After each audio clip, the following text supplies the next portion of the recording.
Guten Abend zusammen.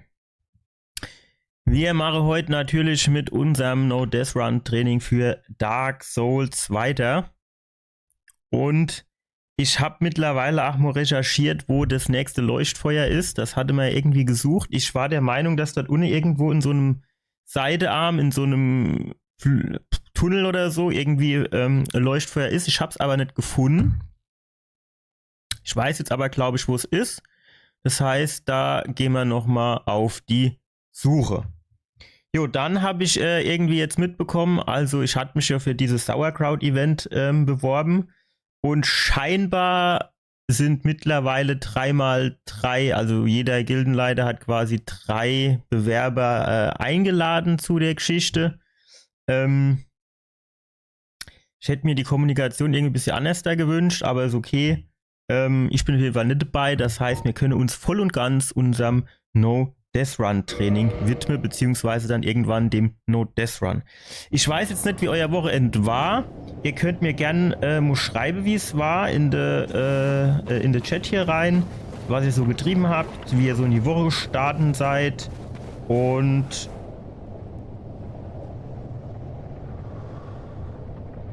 wo bin ich denn hergekommen? Und dann können wir doch gerne auch mal ein bisschen drüber quatschen. Das ist ja dann doch eigentlich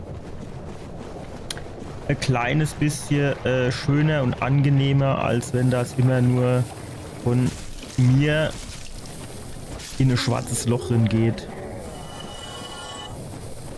und keine Rückmeldungen kommen. So, ich weiß jetzt natürlich nicht. So, warte, stopp.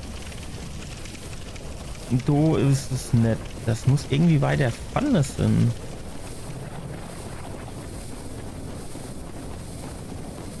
Wo bin ich denn hierher? Ah, da ist es. Genau das Ding habe ich hier gesucht. Zack. Einmal hinpflanzen, bitte.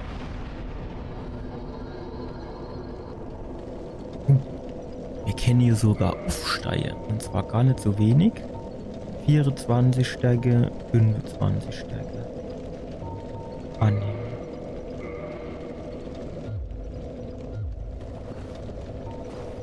So. Wir haben uns erst hier hingucken.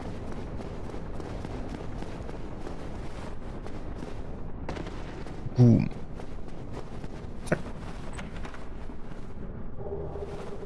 Drachenstein. Also der Drachenstein ist, glaube ich, fürs Drachenschwert aufzurüsten. Wobei ich grundsätzlich der Meinung bin, dass das gar nicht so extrem viel bringt. Also ich glaube, da bringt es tatsächlich mehr. Jetzt wollte ich gar nicht. Ich wollte hier ins Menü rein. So, wenn wir uns die Geschichte hier mal angucken, ne? Drachenstein, das hat, glaube ich, auf nächster Stufe 220. So, der Zweihänder, der sieht man jetzt hier halt nicht, ne? Aber den Zweihänder, den kann ich jetzt zumindest ausrüsten. Das probieren wir jetzt mal aus. Zweihänder. Ich kann den jetzt auch einhändig führen. Ich bin mal ganz ehrlich, mir gefällt das Moveset davon nicht. Das ist mir eigentlich zu langsam und zu behäbig.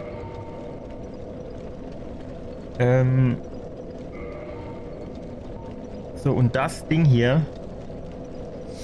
So, und das ist wahrscheinlich das Problem, warum dieses Drachenschwert nicht so gut ist. Weil mir sehe jetzt hier ohne beide Attributboni hat das Drachenschwert genau gar nichts. Ja? Wohingegen der Zweihänder auf Stärke mit C skaliert. Und wenn ich jetzt noch das +1, +2, +3 mache, dann verbessert sich ja auch die Skalierung auf Stärke. Und hier habe ich jetzt schon 130 +44. Dann sind wir schon bei 174. Das ist natürlich noch immer weniger als die 200, aber das verbessert sich schon deutlich mit jeder Stufe, die ich das auflevele, durch diese Skalierung. Ne? Das ist die +44, kommen bestimmt von dieser C-Skalierung.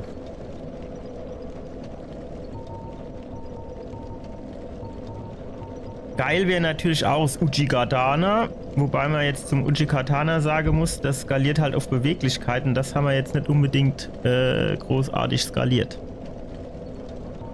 Jo, ne?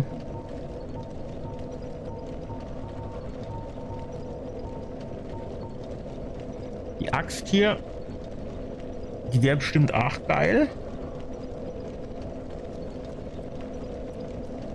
Vom Schade her, ne?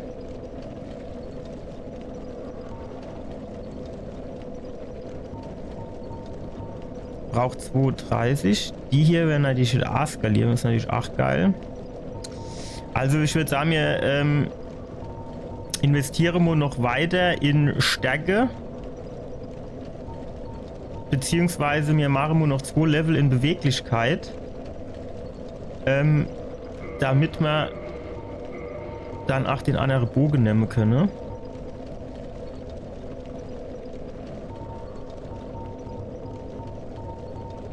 Das müssten wir eigentlich hinbekommen. Wir haben hier noch ein bisschen was im Angebot. Ich weiß nicht so genau, wie viel wir brauchen, aber sagen wir mal so 9000 bestimmt. Oh, Abbreche. Wie viel gibt das? Hier, 8.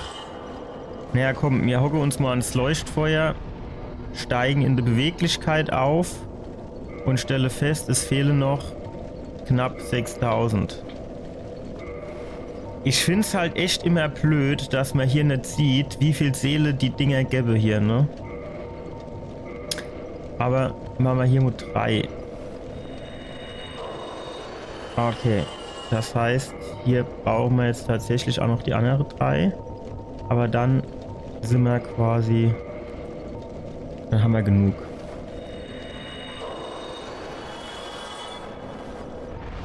So, und jetzt... Ne, doch, aufsteigen, genau. So, nochmal hinhocken bitte. Aufsteigen. So. Annehmen.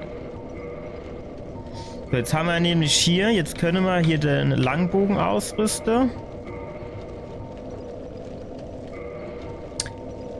Und hier können wir auch nochmal gucken, ne? Der Zweihänder, der hat jetzt plus 46. Naja, hat sich nicht so viel geändert, aber wir können jetzt zumindest auch das Uchigatana führen. Wo ist es dann? Wo ist es dann? Man sieht es hier gar nicht so, ne? Hier ist es, ne? Das können wir jetzt wenigstens auch effizient führen.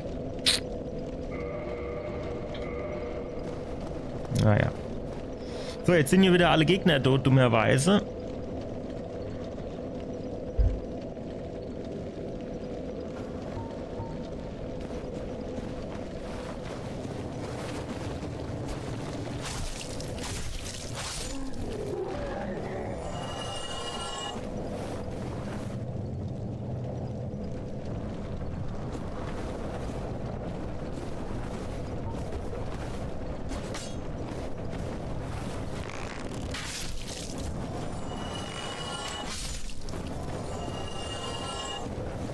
So, Langbogen ist schon geil, da gibt's nichts.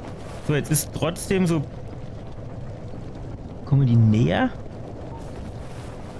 Sieht fast so aus, ne?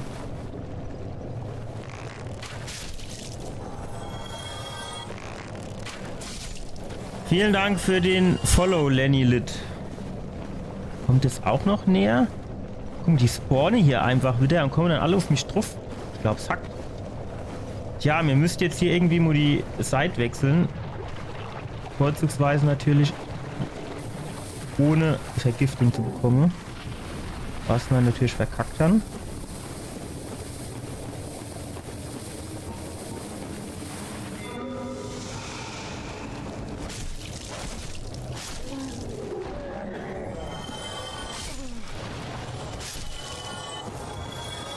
So. Hier hinten geht's hoch. Dann gucken wir mal, ob wir hier bis hier über den Dreck gehen, damit wir keine Vergiftung bekommen. Das packen wir hier bestimmt wieder nicht, ne?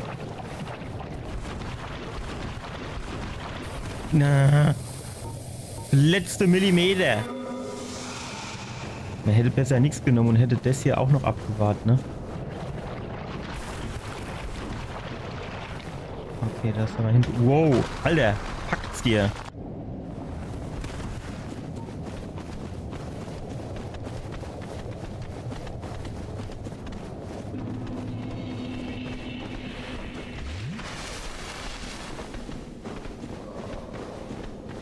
Kommt der jetzt hier nachgelaufen? Nee, ne? Der bleibt doch schon, ja. So.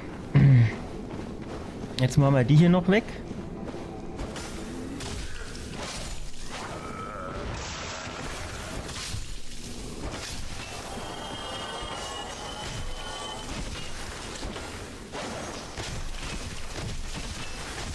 Ja. Ey, das geht mir so auf der Sack. Ich hab doch jetzt zweimal drauf gehauen, der hat nur drüber hinweggehauen. Jetzt kann ich den ganze Shit nochmal machen.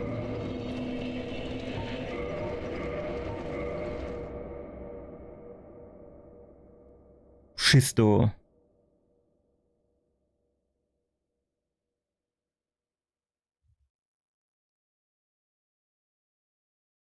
Load.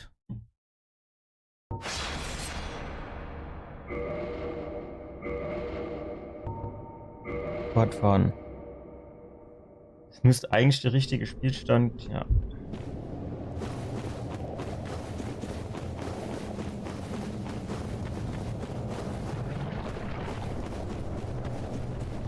Stopp, warte mal. Ich glaube, wir müssen hier rüber, ne?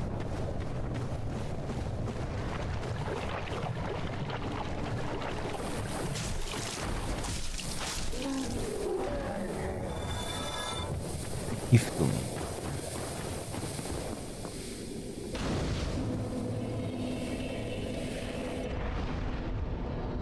So, jetzt schaffen wir also erstmal die Vergiftung weg.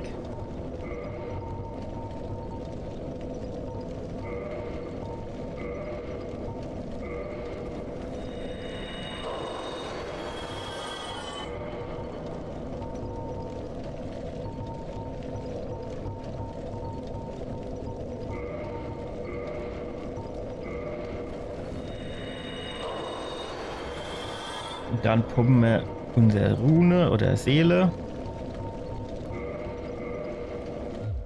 Ist irgendwie so ein bisschen zeitverzögert manchmal mit der Reaktion von diesem Benutzerinterface hier.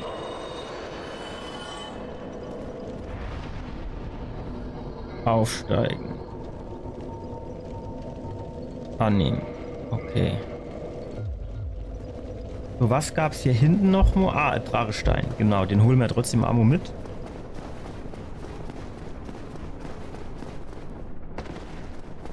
Es gibt hier noch, neben dem Zweihänder, gibt es auch, glaube ich, noch das Claymore. Das wäre vielleicht sogar ein bisschen besser geeignet. Ich glaube, das Zweihänder-Ding ist, glaube ich, so ultra Großschwert. Und die Claymore ist, glaube ich, nur Großschwert oder so irgendwie. Und das wird wiederum bedeuten... So, bevor ich das jetzt alles nochmal machen muss, machen wir jetzt erstmal Safe Game.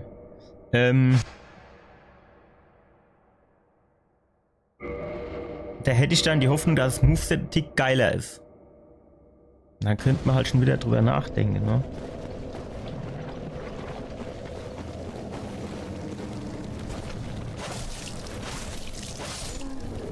So. Hier entlang. Sieht man jetzt halt. Oh fuck. Sieht man jetzt halt wieder nicht so gut. Ob der Weg hier lang besser wäre. Also geht doch bitte mal aus dem Weg. Also so vergiftungstechnisch meine ich. Sieht aber eigentlich mindestens nur genauso weit aus, wenn nicht weiter.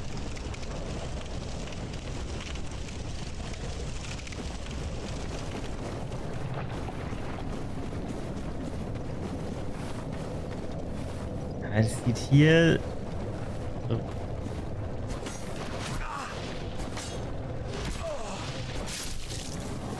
Hier rüber sieht es quasi schon so gefühlt am schnellsten aus, ne? Naja, schnell ist relativ, ne?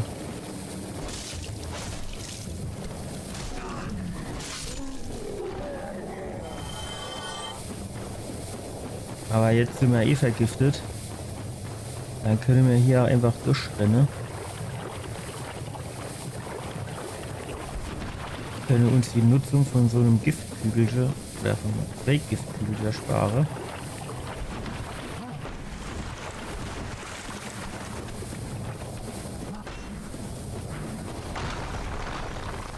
Das ist aber halt auch saudumm, dass dieses Rennen und Rolle auf der gleichen Taste liegt und das quasi zum Ergebnis hat.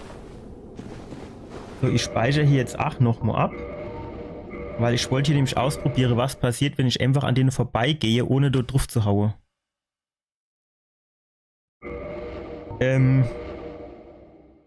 Weil jetzt muss ich schon die Rollentaste länger gedrückt halten, damit er rennt. Und das ist schon mal extrem dumm, schlicht und ergreifend, weil das dauert dann immer so verzögerungstechnisch ein gutes Stück, bis er dann mal wirklich anfängt zu rennen. So, das ist hier mal gut. Dann wissen wir können hier an denen vorbeirennen. Dann machen wir jetzt hier schön ein Safe Game und das Safe Game nennen wir 04 Quälack. Speichern. Und das hier nennen wir 03 Leuchtfeuer. Zack. Die anderen zwei würde ich sagen, brauchen wir nicht mehr, die löschen wir. Weg. Weg. So. Jetzt wird spannend. Wir gehen zuerst mal so rein. Und ansonsten probieren wir gleich das Ganze nochmal zu machen mit der Steinrüstung, je nachdem wie ungünstig die Geschichte jetzt ausgeht, würde ich behaupten. Spinnegetier.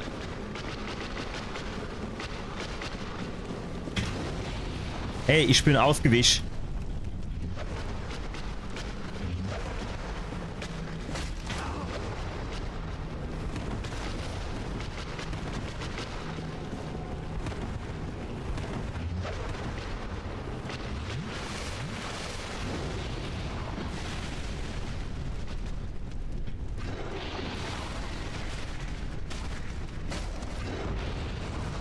Wow, damit habe ich nicht gerechnet, wenn ich ehrlich bin.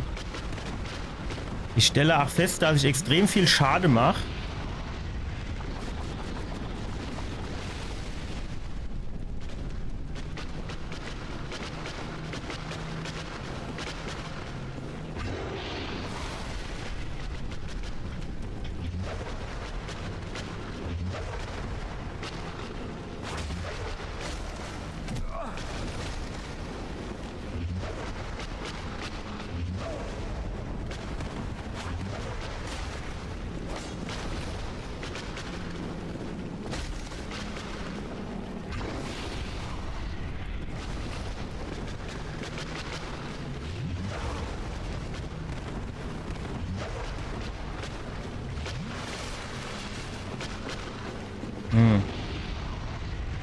Was ist das für Aktion?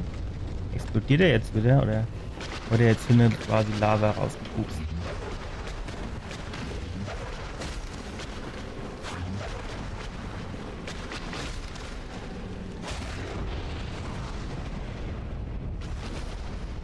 Man sieht das auch schon ein bisschen schlecht, finde ich.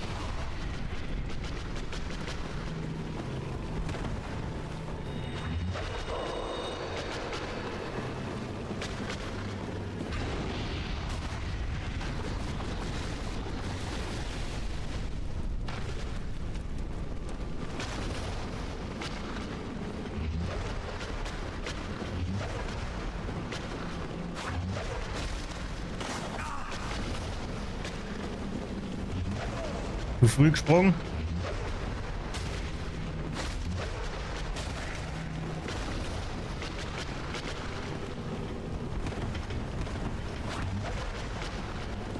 Die Band, die rege mich auf. Ich sag's wie es ist.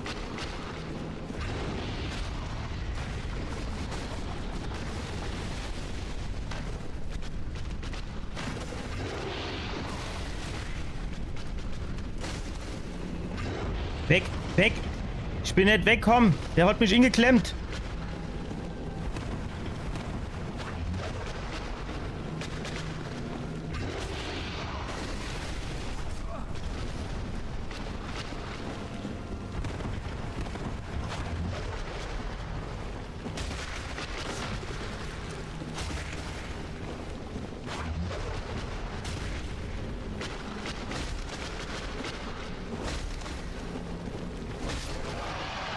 Das war knapp. Der wollte gerade so eine Unne springen und mich wieder kaputt bumse. Aber ich habe rechtzeitig den letzten Schlag angebracht. Stark nenne ich das. Stark. So, wo sind wir herkommen? Wo müssen wir hin?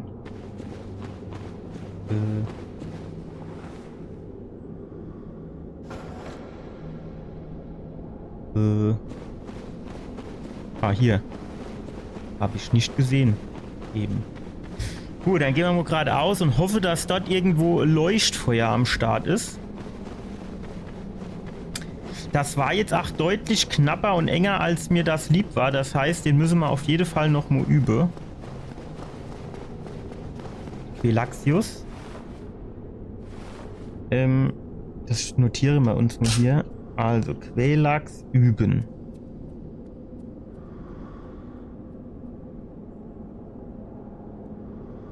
Leuchtfeuer rechts Tunnel beziehungsweise zwischen Aufzug und Rampe. Die Brüder vor Quelax ignorieren. Gut. Das hier ist bestimmt so Klöckche-Bimmelerei. Schätze ich mal.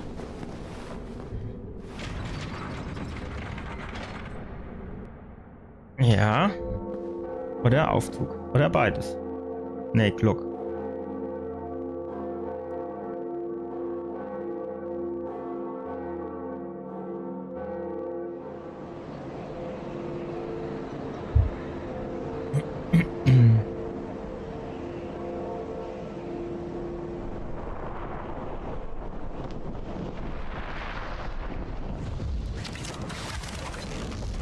Was macht der Kollege jetzt? Macht der Unne beim Antritt das Ding auf, jo, ne? Ja. Mhm.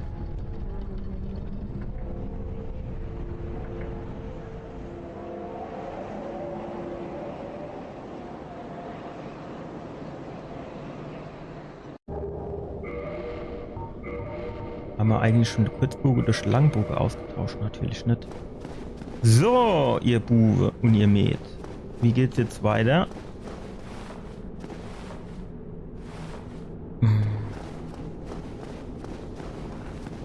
Gehen wir mal hier runter. Gab's hier nicht noch so Seidegang, wo man auch noch ein Leuchtfeuer kommt oder so? War hier nicht so irgendwas?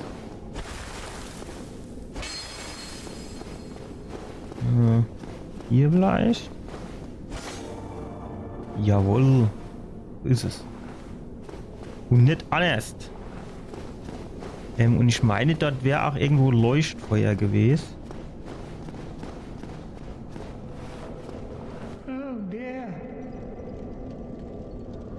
Jo.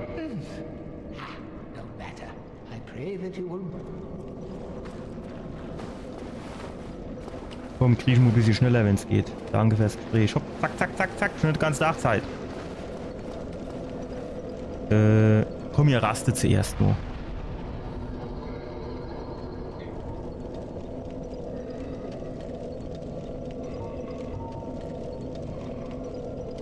Ich gehe jetzt halt schon ziemlich stark auf Stärke, ne? Das jetzt so geil ist, ich weiß es nicht. Estus, Flake und Verstärke, gerne. Hab ich nicht. Scheiße. Warte mal, was wird passieren, wenn ich hier Eid ableiste? Was ist denn der aktuelle Eid? Machen wir mal ja, vielleicht gibt's was Geiles.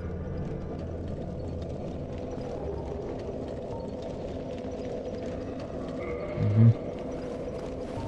Naja. Wenn ich dir jetzt Menschlichkeit gebe, was passiert dann?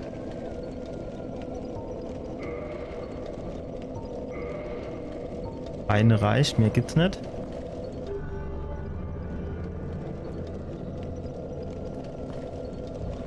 Ich hab den Eid vertieft. Geh fort. Gab's hier nicht irgendwie so eine Art Shortcut irgendwo hin?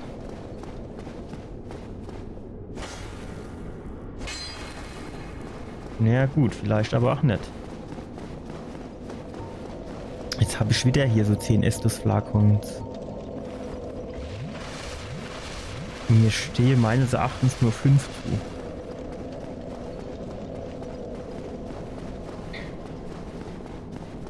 So, was ist das hier für Aufzug? Gar keine. Geil.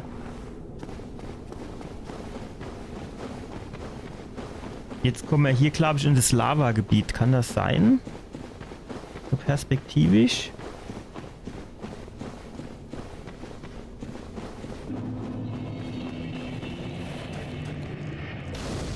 So. Und dann machen wir hier auch ein Safe-Game. Wie hieß das? Dämonenruinen oder so ähnlich, ne? Add Folder.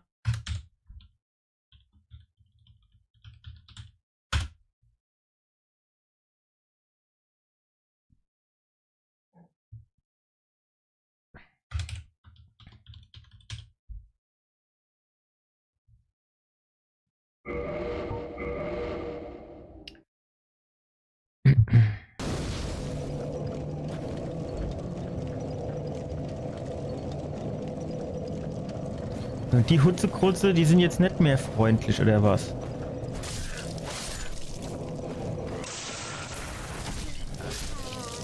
Ah, ach so. Ja, shit. Die tun alle gar so von denen Viecher, okay.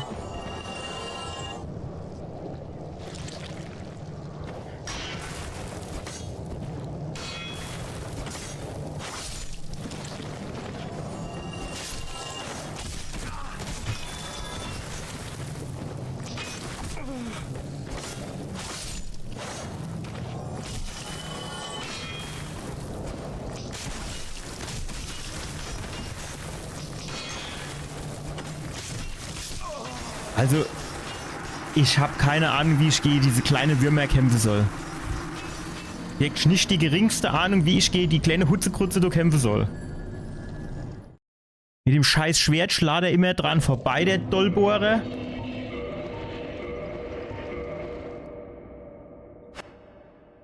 Und trifft sie dann immer erst beim zweiten Schlag. Wie so besoffener. Aber ich glaube, wenn die uns nicht angreifen, können wir sie auch einfach ignorieren, oder?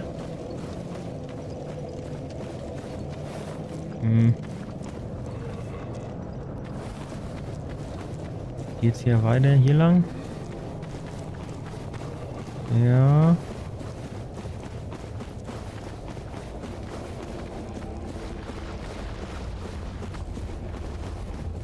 Hier um die Ecke geht's noch irgendwie.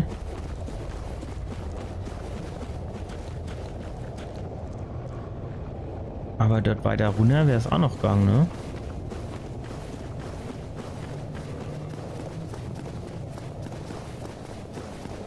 Hä? Was ist denn das für komische Nebelwand? Komme ich jetzt von der Falschseite? Hm.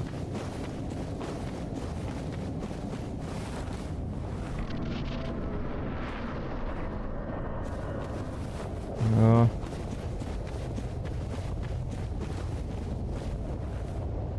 Dann wären wir hier runter ins Lava gekommen, ne? Wenn wir hier weiter runter. Sieht aber nicht so aus, als wird es dort noch was geben, oder?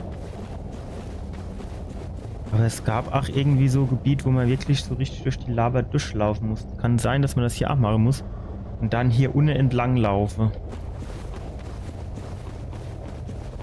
Naja, jetzt gucken wir zuerst mal, wo wir hier lang kommen.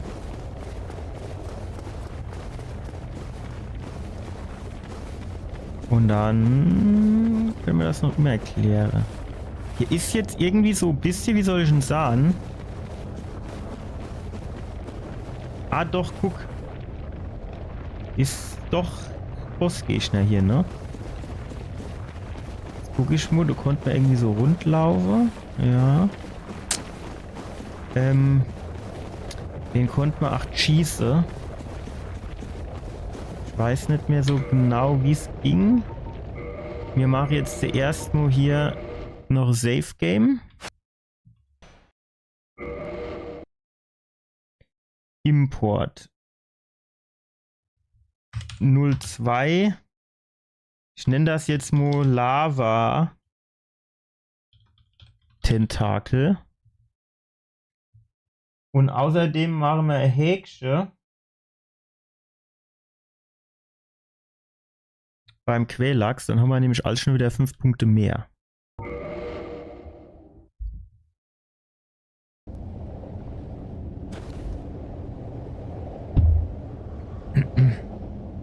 Ach, guck. Jetzt bin ich auf der anderen Seite von der Nebelwand. Alles klar. Dings.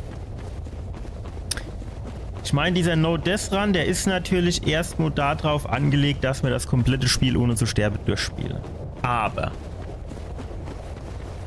ich wäre jetzt auch schon eigentlich ganz zufrieden, wenn wir dreistelliger Betrag hinkriegen würde.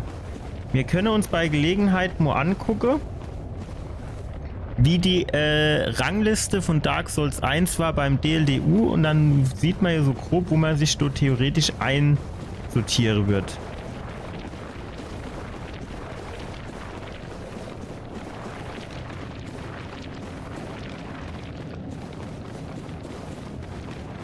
Gibt es hier hinten noch was? War da nicht irgendwo ein Item, das man sammeln konnte?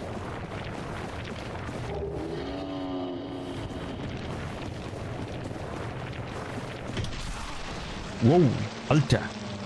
Macht mal locker.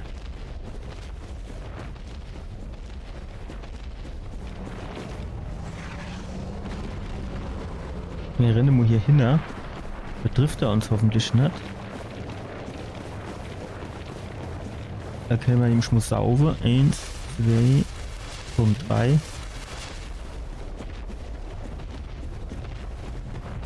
So, und zwar war das irgendwie so, wenn der hier vorkommt und sich statt dann irgendwo festhält und man den dann haut und dann fällt der runter. So irgendwie war das.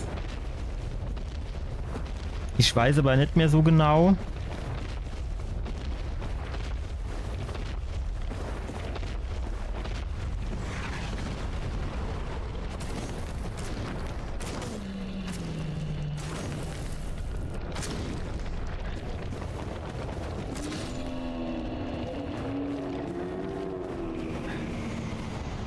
Ah ja. Siehste? Das war's schon.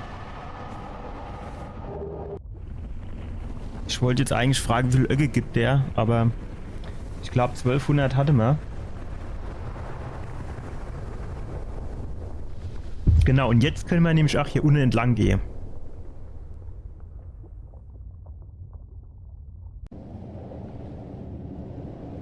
Jo. Ah, doch. Ich wollte jetzt gerade sagen, ja gut, geil, gab nämlich genau gar keine Seele. Aber es gab Seele und sogar sehr, sehr viel. Obwohl er eigentlich gar nicht immer so extrem schwierig war. Wir gucken gleich mal, wenn wir jetzt ans Leuchtfeuer gehen, mit was, also was für Werte sich durch Beweglichkeit verbessern.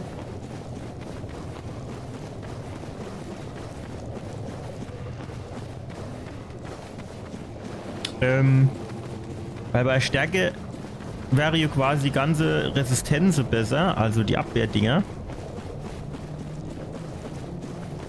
Wäre natürlich auch gar nicht so kacke, wenn bei Beweglichkeit das ähnlich wäre. Guck mal, jetzt machen wir Beweglichkeit, na, Beweglichkeit 8, ne? Du wär's halt echt die Überlegung, ob man aufs Uchi-Katana gehe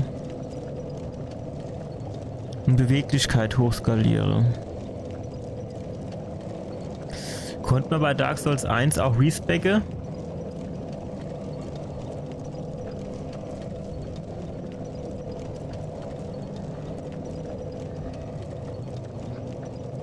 Ich guck mal grad. Softcap. Vitalität.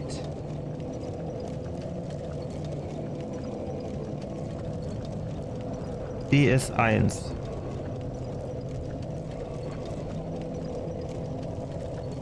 Also 30 und 50.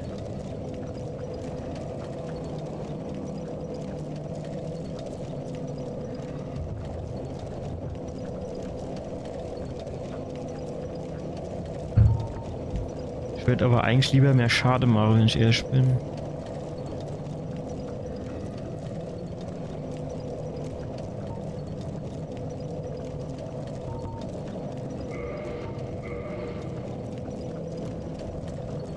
So, das eine Level machen wir aber auf jeden Fall auch noch.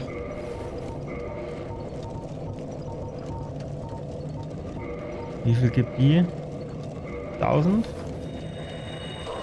2000.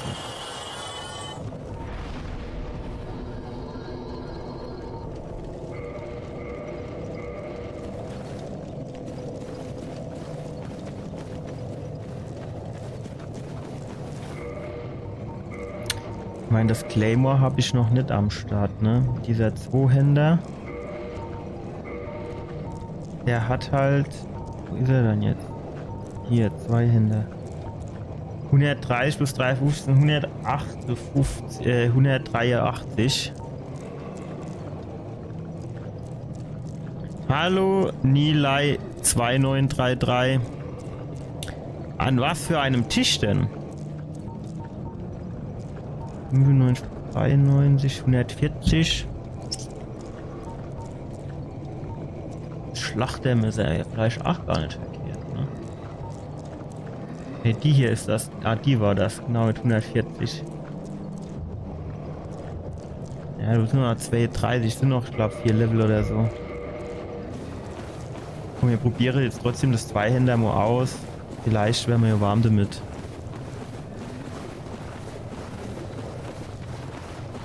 Ah, am Esstisch mit den Kindern. Was gibt's denn Gutes zu essen?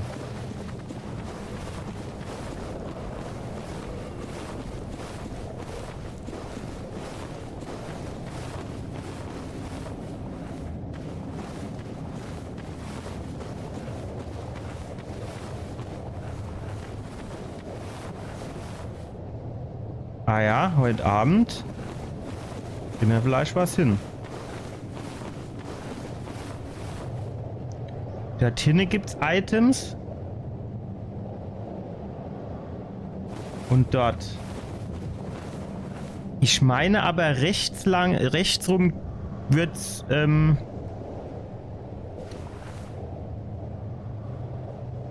quasi leveltechnisch weitergehen, aber links ein Haufen Gegner, ne?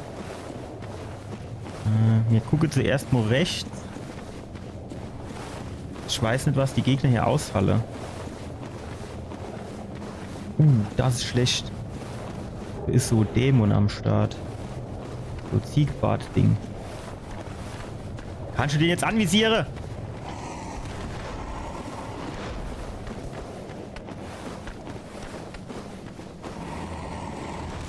Hey, ich bin ausgewichen.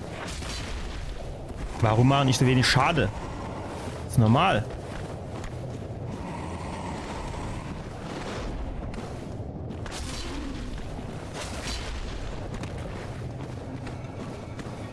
Warum kann ich den jetzt nicht backsteppen?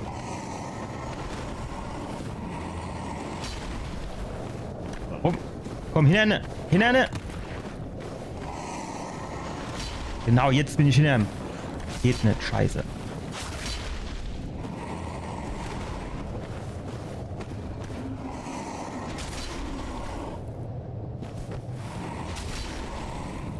Was ganz geil ist, dass er hier durch diesen schweren Angriff gestaggert wird, wenn ich ehrlich bin. So eine komische Kombination, wenn ich ehrlich bin. Also die habe ich so noch nicht gegessen. Jo, hier geht's weiter. Ach, Männer, die kennen was da hinten, die. Das sind halt viele. .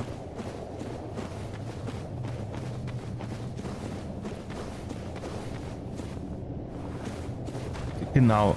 Der erste kommt doch jetzt schon im.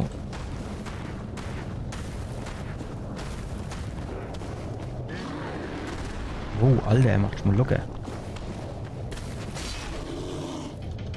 Ja, der wird dir schon mal nicht gestickert durch meine schwere Angriff. Ah, vielleicht doch.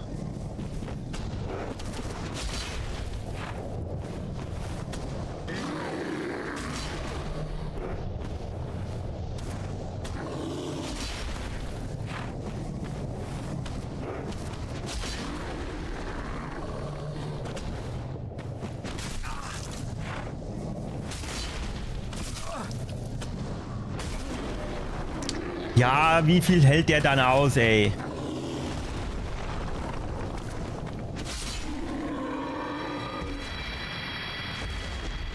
Der gibt, ja, 1200. Ja, so richtig geil ist es nicht, aber ach, nicht nix. So, wie sieht denn das jetzt aus? Ach genau, der nächste kommt schon, geil. Stell du her. Ne, 2 ist einer zu viel. Stopp.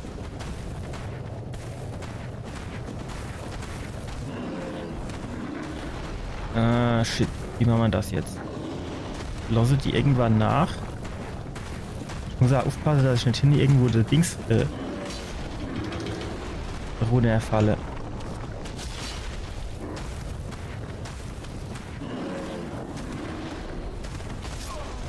Alter! Jo, bis dann. Ciao.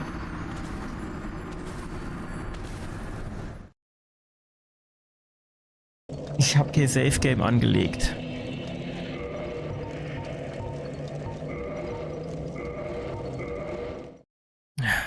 Shit.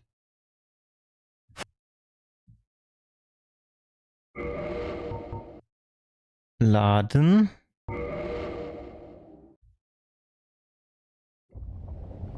Gut.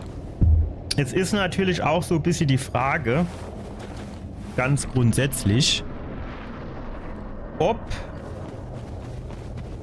sich das überhaupt lohnt, dorthin zu gehen.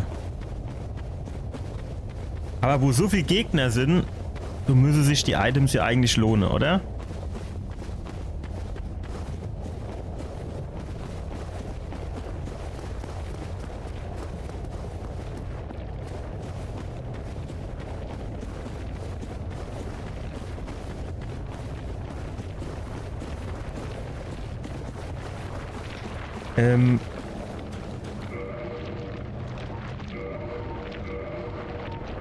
Können wir den eigentlich triggern?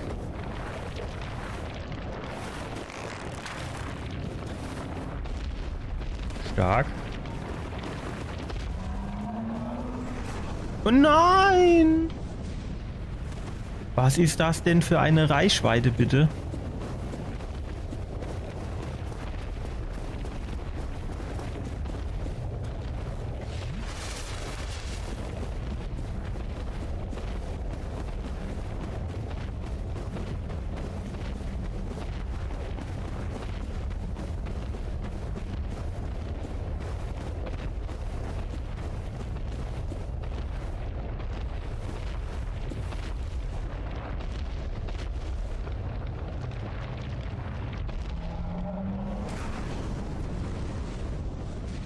Ich will nichts sagen, beim letzten Mal ist er hier bereitwillig hervorkommen.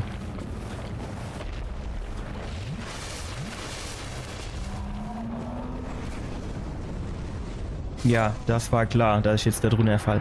Wie habe ich denn das eben gemacht? Also jetzt stell dir mal vor, also ich wäre jetzt hier reingegangen, wenn ich das jetzt hier nicht nochmal hätte laden müssen. In so Nordesran hätte gesagt, ja gut, den habe ich schon direkt gemacht, das war überhaupt kein Thema. Und dann komme ich hier rein und er tut auf Amo Aggro gehe oder was? Oder liegt es daran, dass ich den einmal getroffen habe und dass er dann irgendwie anders reagiert? Ich meine, es wäre ja halb so schlimm, wenn der Weg hier nicht so lang wäre. Oder ich darf nicht ganz vor zum Tor gehen und muss hier ein bisschen weiter vorne stehen bleiben. Weiß nicht so genau, wenn ich ehrlich bin. Ich weiß nicht so genau. Kleiner Moment. Live.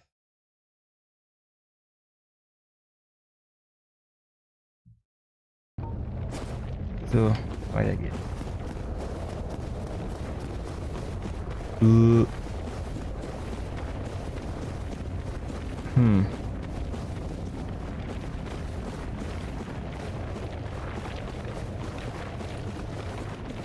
Ich probiere das jetzt noch mal.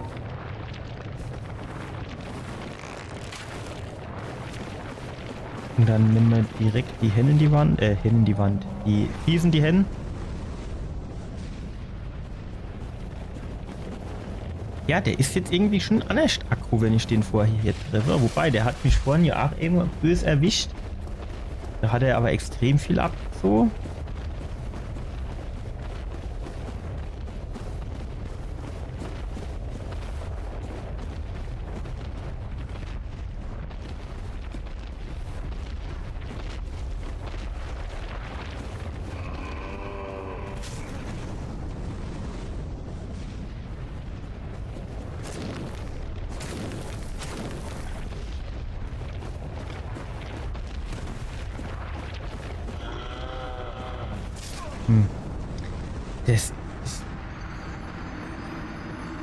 Ich glaube, das liegt echt nur dran, dass ich den mit dem Pfeil-Emo treffe. Kann das sein? Dass der dann irgendwie anders aggro wird, wie wenn er nur denkt, ach, was ist denn das für Ameis, die können wir essen?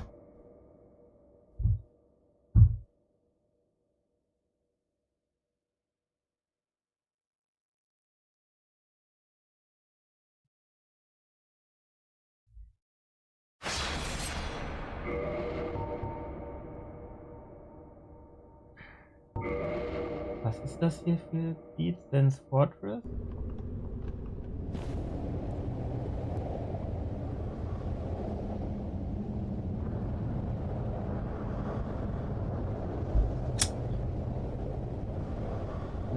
Dragon Valley ist es nicht. Analondo Painted World of Ablapa an der Dragon. The Tube's Archives, würde ich sagen. Nee, Crystal Cave. Nein. Demon Ruins. Will ich auch sagen, nein.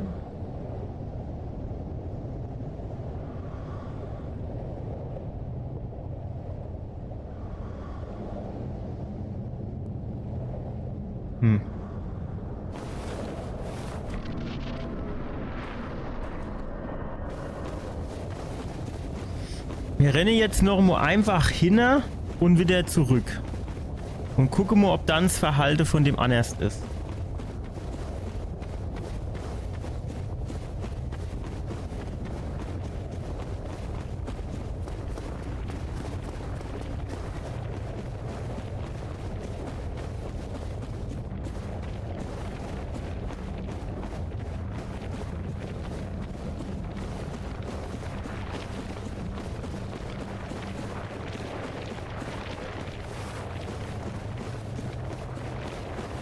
Wir gehen jetzt, also beim letzten Mal hat er erst angefangen zu reagieren, als ich ihm das Item eingesammelt habe. Würde ich sagen, ist jetzt immer noch so.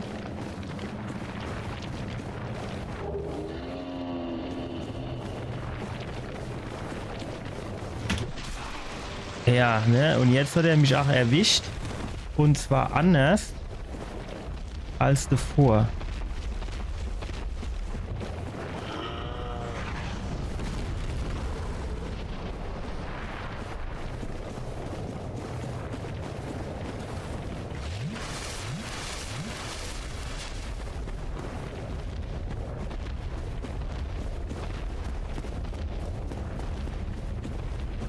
Gucken wir mal, ob es jetzt besser geht, ne?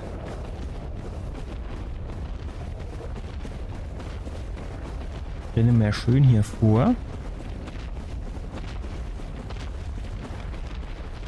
Und dann gucken wir mal, ob er jetzt anders reagiert.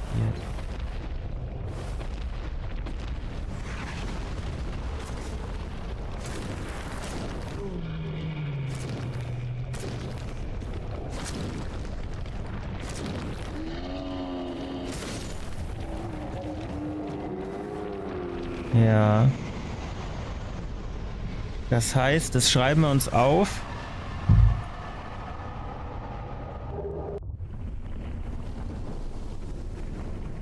Lava-Dämon nicht angreifen. Hinter Item holen. Vorrennen. Digger Knubbel kaputt machen. Dark. So. Aber jetzt mal ohne Scheiß. Ich finde hier in dieser Liste nirgends diesen Lava-Dämon. Oder ist das Iron Golem?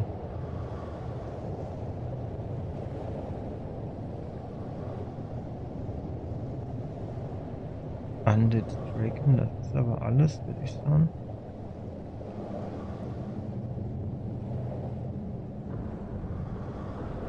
Es könnte halt wirklich dieser Iron Golem sein. Wir haben doch hier auch dieses Ding in Deutsch. Wie heißt der Kram denn da? Finsterwurz, Untiefem Schandstadt, Quelaxphäre, Aschsee, Schwarze Hydra, Sens Fortress, ne, Eisengolem, Titanit-Dämon. Haben wir hier auch Sure? Lava-Strom-Dämon, Dämonenruinen, 97.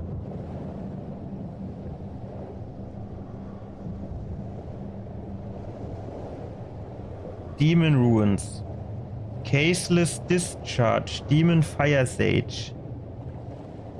Das ist aber gefühlt sehr weit hin. Müssen wir vielleicht vorher in ein anderes Gebiet?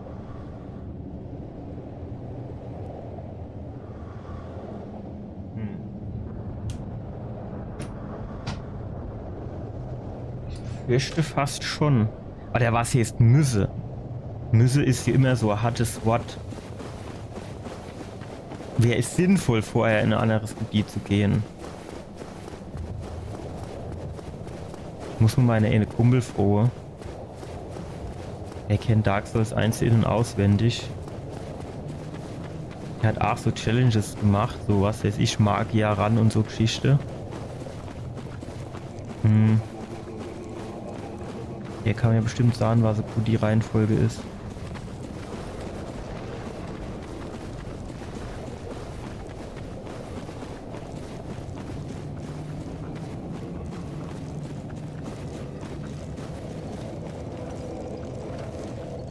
Aber wenn ich hier nicht irgendwo Abkürzung habe, ey, tut mir leid, ey, ich renn doch jetzt nicht Schandstadt und alles wieder komplett zurück oder so ähnlich. Alles kann ich knicke, dass ich das mache.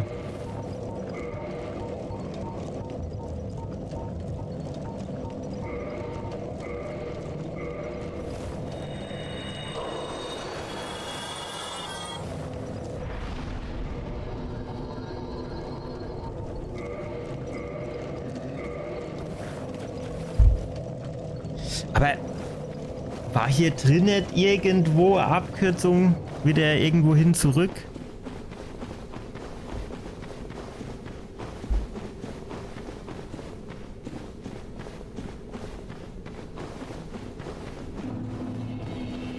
Also das hier sieht halt auch aus wie Aufzug einfach, ne? Hier, da hinten bei der Hexe. Ich schwöre, dass hier irgendwo Abkürzung gewesen ist. Zauberei, Aufsteigen, Eid.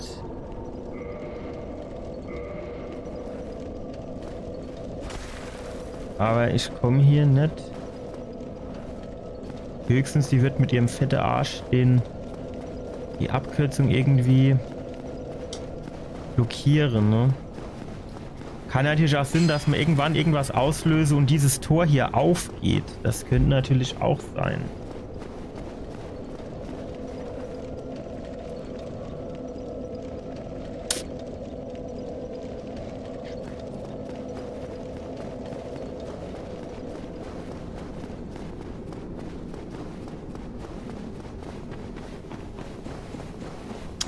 Aber ich kann mir auch nicht vorstellen, dass wenn ich jetzt schon hier bin, dass ich dann wirklich noch mal irgendwie zurückrennen müsste bis zum St. Nimmerleinstag.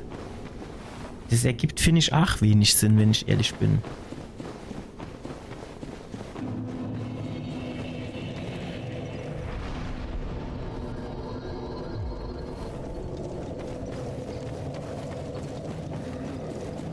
Ich meine, was man Junge machen könnt, ist...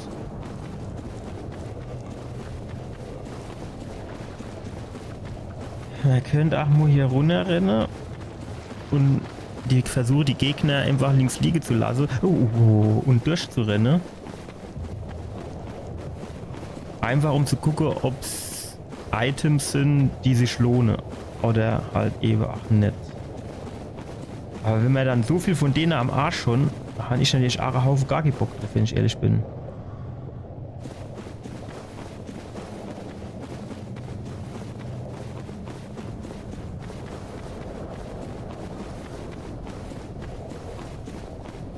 Hier gibt es kein Item, oder?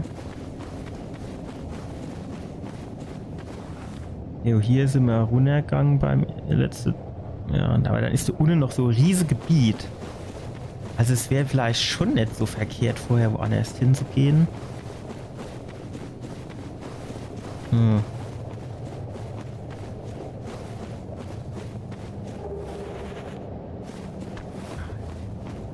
Jetzt gucken wir uns erst mal, ob wir mit unserem Drache-Schwertchen besser dabei sind.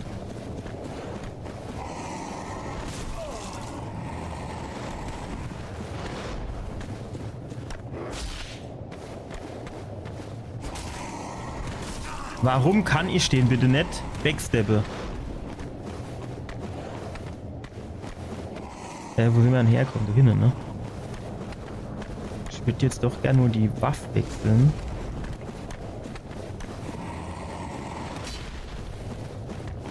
Nochmal auf die Claymore. 3 Stück.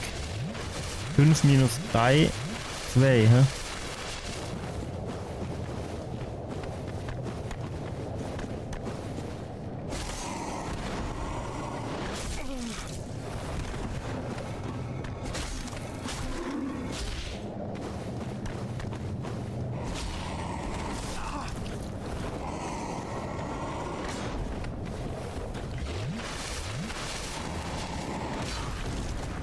Ja, geil.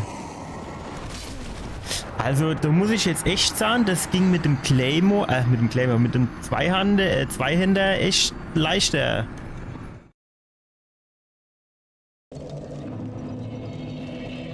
Von der Hand. Und was haben wir nicht gemacht? Das Safe Game angelegt. Ihr müsst mich an so Sachen erinnern, Leute.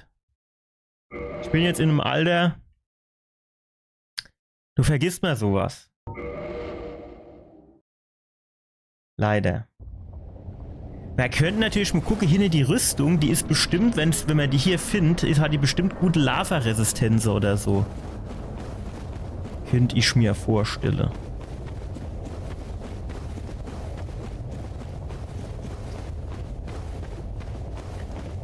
Es wäre halt eigentlich schon ganz geil, wenn man, quasi, wenn man im Menü wird, dass dann kurz pausiert wird. Also dass, wenn ich jetzt hinter dieses Item finde, dass ich das dann auch theoretisch direkt anlegen könnte oder so.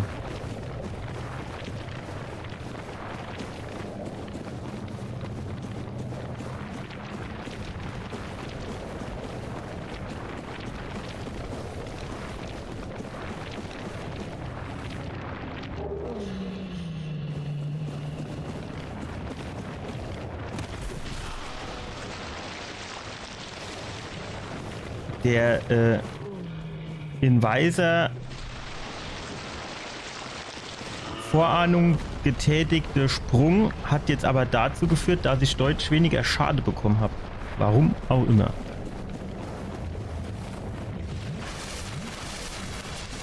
Okay.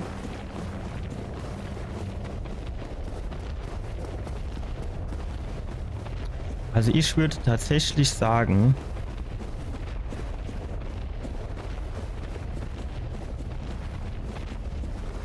Gucken wir uns das jetzt nochmal an. Aber es scheint mir tatsächlich so zu sein.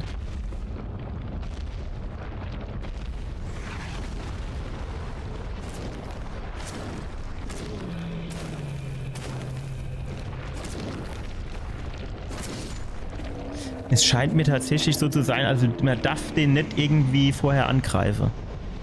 Dann hat er scheinbar doch anderes Moveset.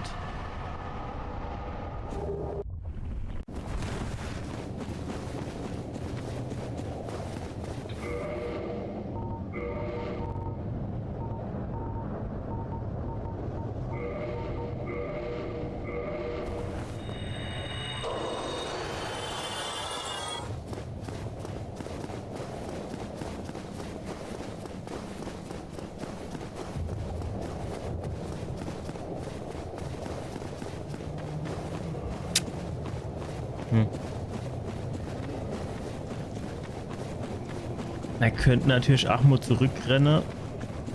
Da ist hier noch dieser Aufzug. Den haben wir auch hier irgendwie noch gar nicht so richtig benutzt. Ich habe eigentlich gedacht, dass wir dort runter kämen, aber wir sind hier wo ganz anders runtergekommen.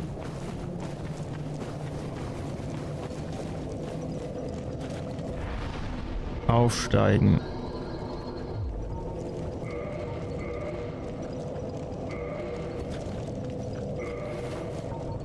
So, jetzt gucken wir mal kurz. Die hier haben bekommen, ne? Das ist auf jeden Fall besser als das, was wir haben. Wir haben die hier. Und die hier ist auf jeden Fall bei quasi allem besser. Außer beim Gewicht, ist klar, ne? So, hat er es noch irgendwie Anzeige umschalten von der Hexe? Quelana in Isalit, Urmutter, Martin, wozu trug sie schon Feuer? Sie bietet die Resistenz gegen Feuer, Gift und andere Gefahren.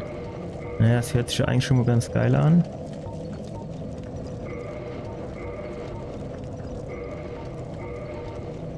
Naja, gut. Aber das mit dem Rock ist jetzt natürlich hässlich. Ja, wie Stiefel hat er jetzt Kay an oder was? Lauft er jetzt barfuß da rum und das soll besser sein gegen Gift? Am Arsch. Wer es glaubt, wird selig, ey. Ohne Scheiß.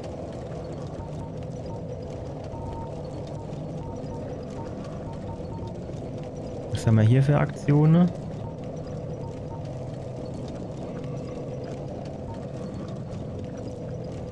Reduziert Magieschaden.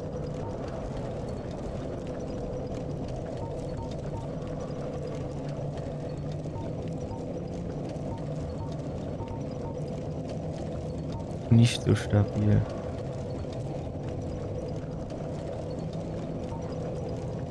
Widersteht Gift.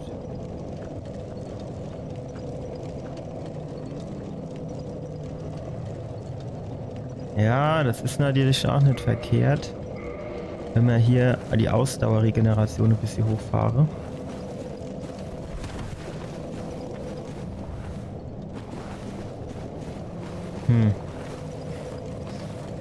Das gute Rad teuer, was machen wir jetzt? Gehen wir dort runter? Oder gehen wir hier doch noch mal zurück? Wenn wir jetzt hier zurückgehen, dann wäre vielleicht das Schild dann doch besser, wegen Giftgedöns.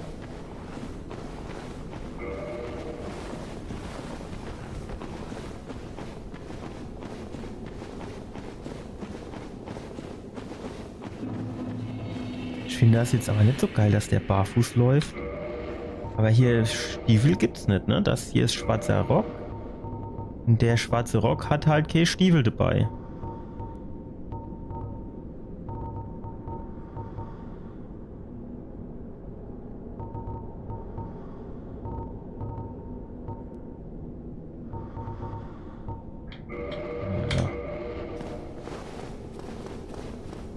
Hoffentlich haben sie Fußbeheizung am Start.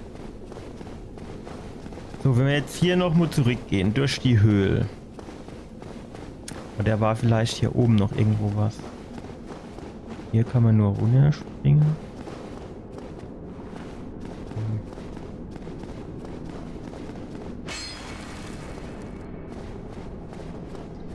Und hier geht's wieder in die Quelax-Höhlung, ne? Höhle.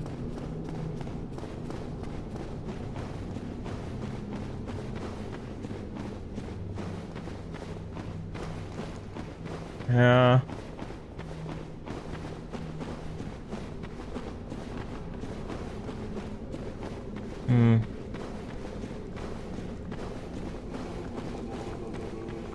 Aber ich laufe hier jetzt nicht den ganzen Weg wieder zurück. Das kann auch nicht gewollt sein.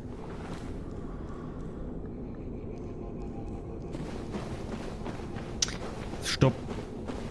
Wir haben jetzt schon wieder kein Safe Game angelegt. Laufen wir nochmal schön zurück ans Leuchtfeuer und machen das noch ein Safe Game.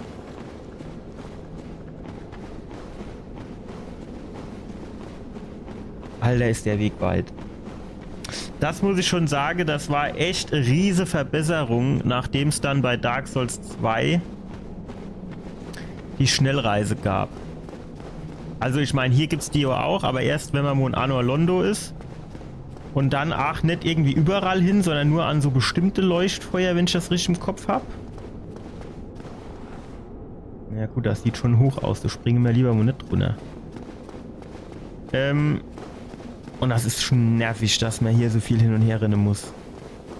Ne, wenn ich würde jetzt vielleicht gern zum André gehe und mein Schwert aufleveln oder so. Ja, dann muss ich halb Weltreis vor mir.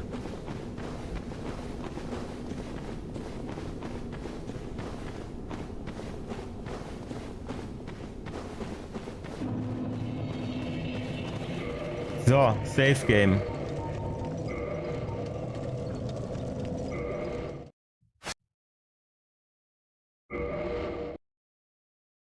So, importieren, umbenennen.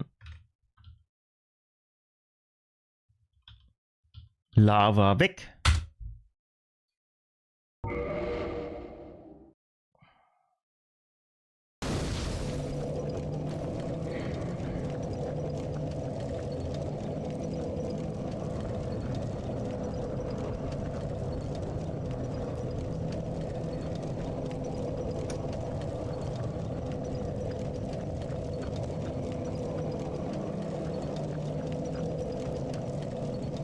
Wir sind jetzt hier Valley of Drakes.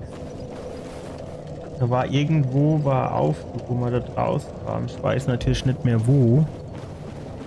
War das hier?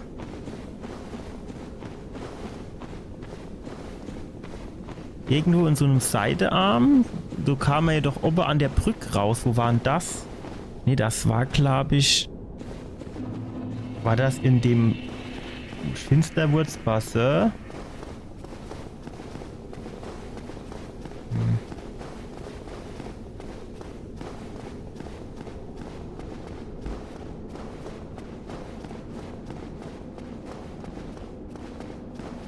Wo war das denn?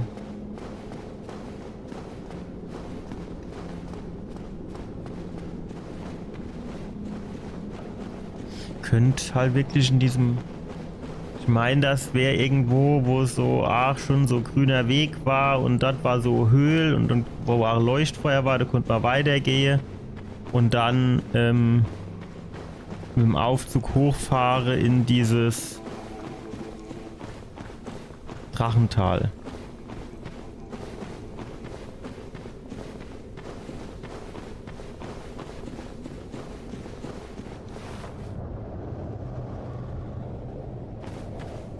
Und hier ist halt echt...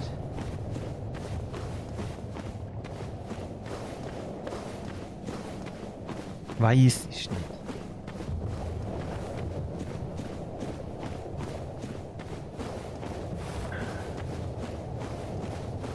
Hier wäre noch Item.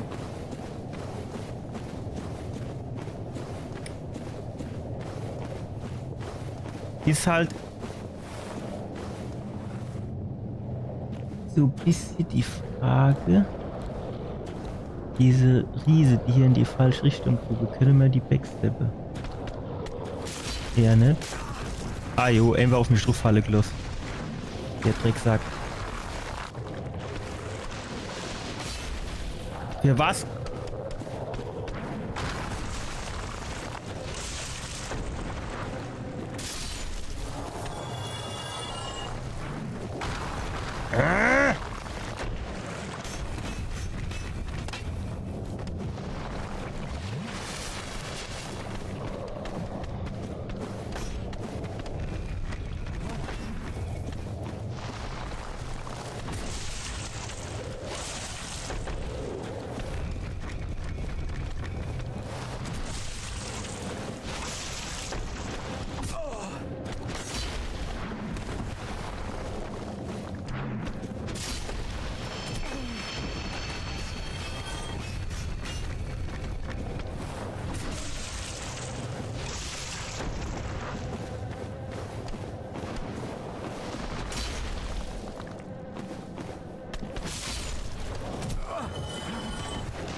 Jetzt auf.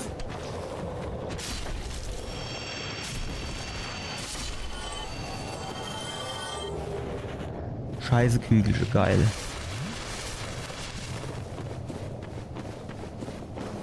Ich mach die Riese jetzt hier eigentlich nur weg, damit die mir hier jetzt nicht gleich in de Ricke Steine schmeiße. Ach ey, diese Viecher, die gehen mir so auf den Sack, ey.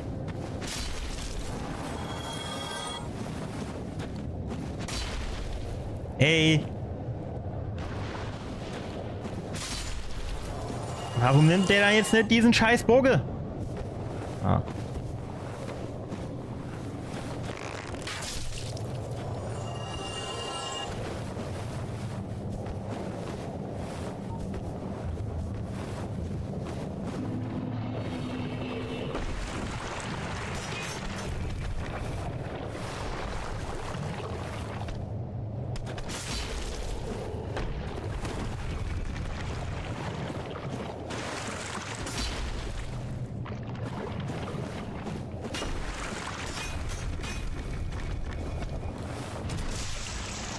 Wenn er allein, also wenn die allein sind, geht's eigentlich, ne? Weil die sind ja nicht so flott unterwegs.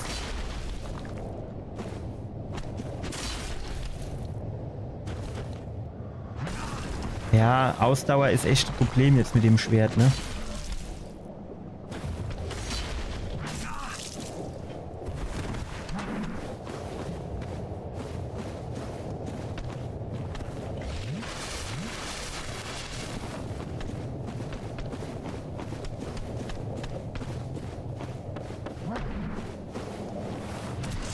Auf Wiedersehen.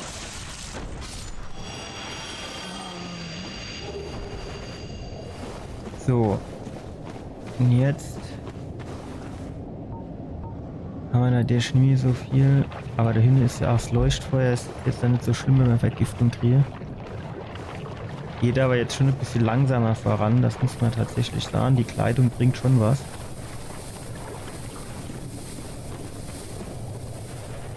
Nein! Ich wollte doch nur die Großscherben sammeln.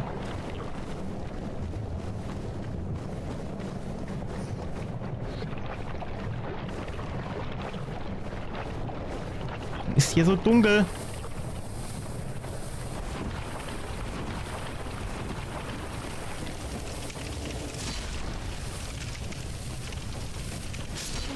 Ja gut, mit dem Schwert reiche halt auch tatsächlich einfach 2 Schläge. Da habe ich mit dem anderen Zeit dafür gebraucht, ne?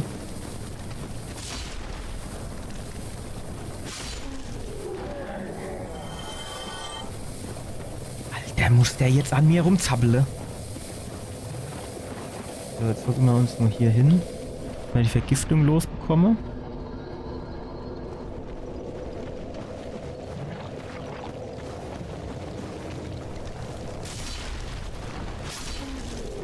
Wiedersehen.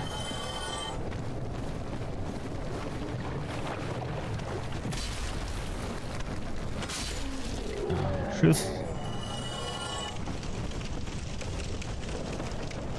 Und jetzt gucken wir mal, wo wir hier rauskommen, wenn wir den Aufzug hier hochfahren. Und ganz hinne über diesen einen Baum. Stopp. Das machen wir jetzt zuerst, glaube ich. Wenn wir den Weg noch mal finden.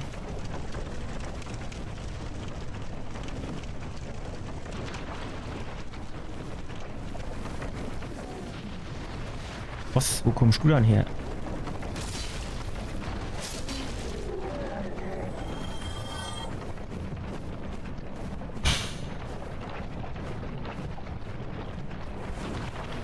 Problematisch ist halt so ein bisschen schon,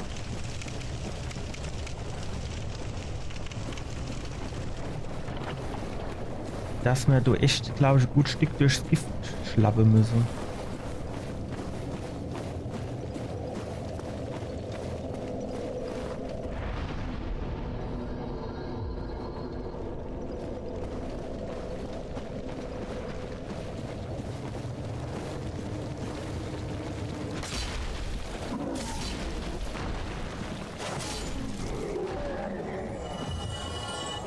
So, hier ist quasi da, wo wir ursprünglich runtergekommen sind.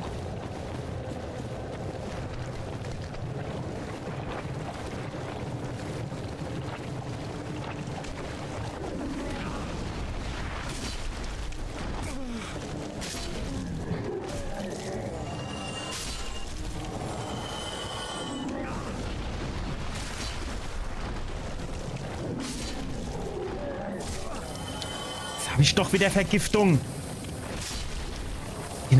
Warum bleibt der dann doch immer an dieser scheiß Eckhänge?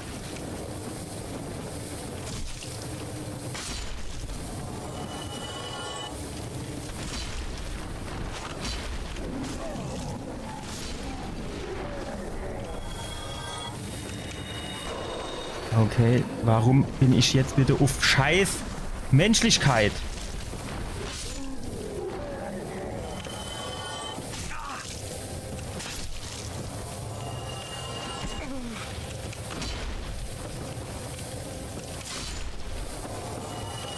Wo ist hier noch so Vieh?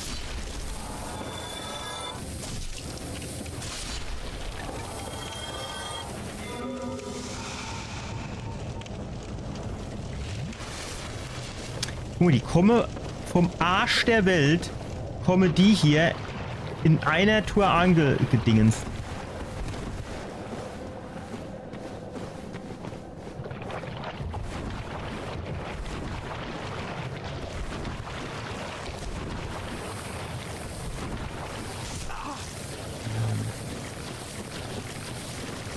Hier hoch ging's, meine ich, auch irgendwie weiter.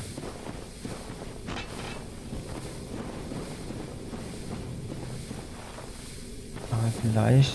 Ach nicht.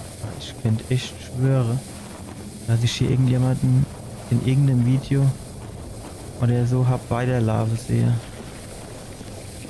Welche, warum du da jedes Mal jetzt dieses scheiß Teil hier anvisiere?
Das hier vielleicht noch irgendwo in der Ecke.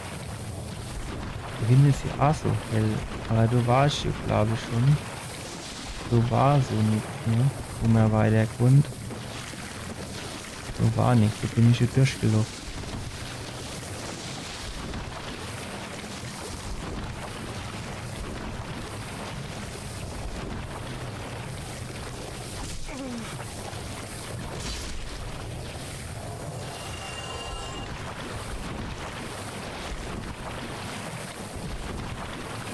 Also ich könnte echt, ich bin mir ziemlich sicher, dass irgendjemand hier mit diesem Stamm hoch ist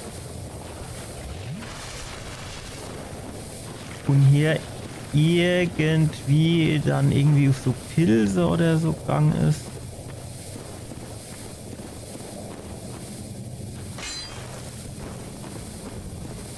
Aber hier ist nichts, ne?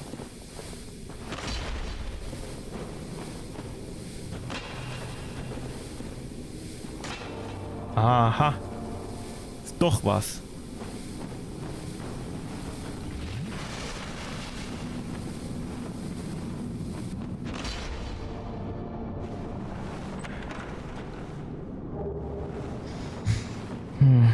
Muss ich mir mal hier aufschreiben.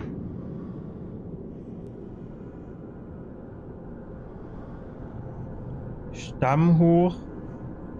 Links. 2. Fake-Wände.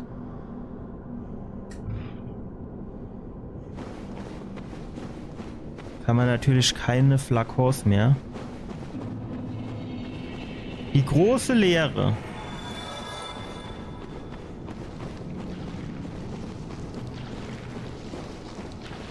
Ich würde es tatsächlich begrüßen, wenn die große Leere unser großes Leuchtfeuer geben wird.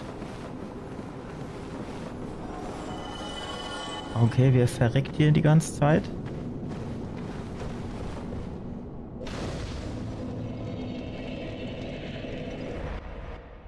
Jetzt machen wir hier nur noch ein neuer Ordner.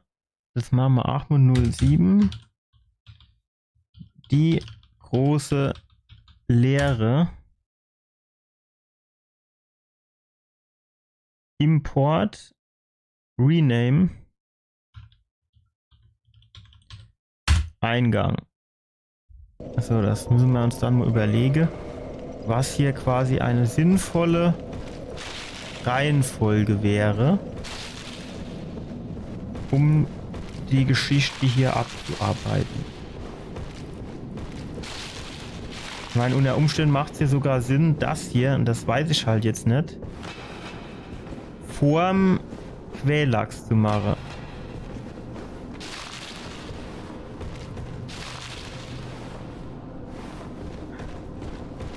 Ich glaube, hier kann ich mich auch noch so grob daran erinnern, dass das richtig kacke war.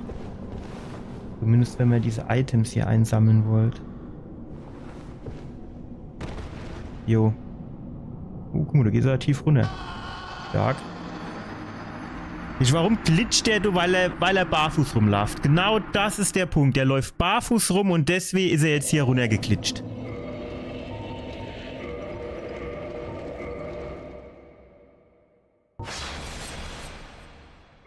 Und wer ist sonst gar nichts. Zack. Zack.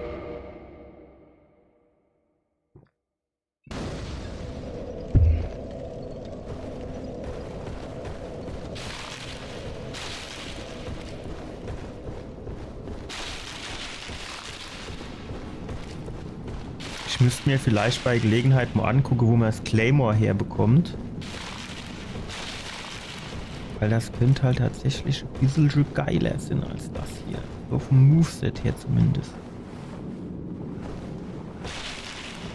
Aber ich probiere das jetzt nochmal. Das ist aber echt schon ein riskanter Sprung. Roter Brocke. Braucht man ja wahrscheinlich nicht unbedingt.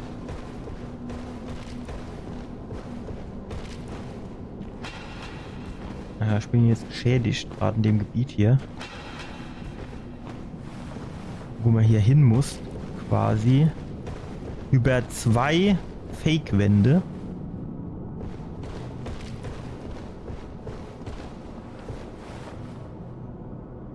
Ja, okay, die sind so verbunden, dass man so theoretisch rübergehen könnte.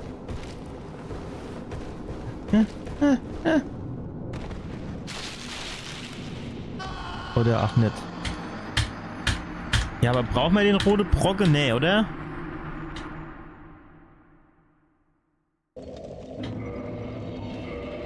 Den braucht man nicht, glaube ich.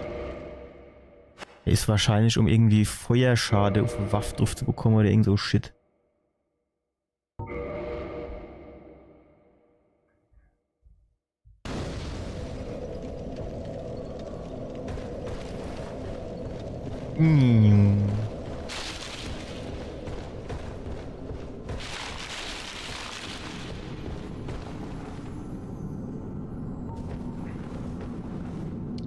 Wie kommt man denn bitte an das Vieh dorthin?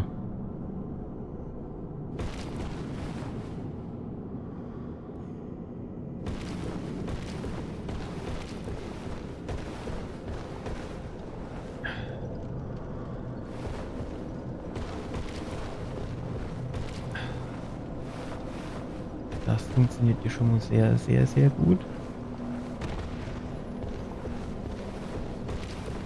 Ja. Welche? Und das ist halt auch das Saudumme an diesem Level jetzt hier.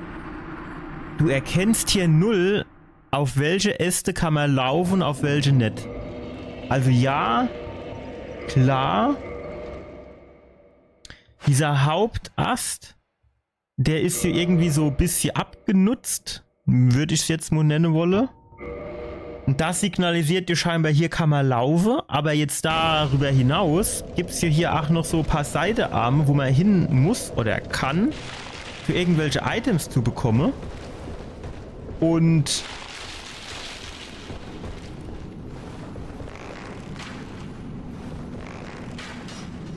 stark.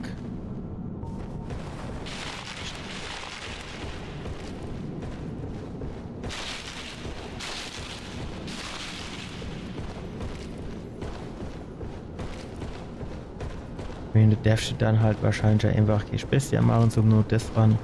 Ups, was war das?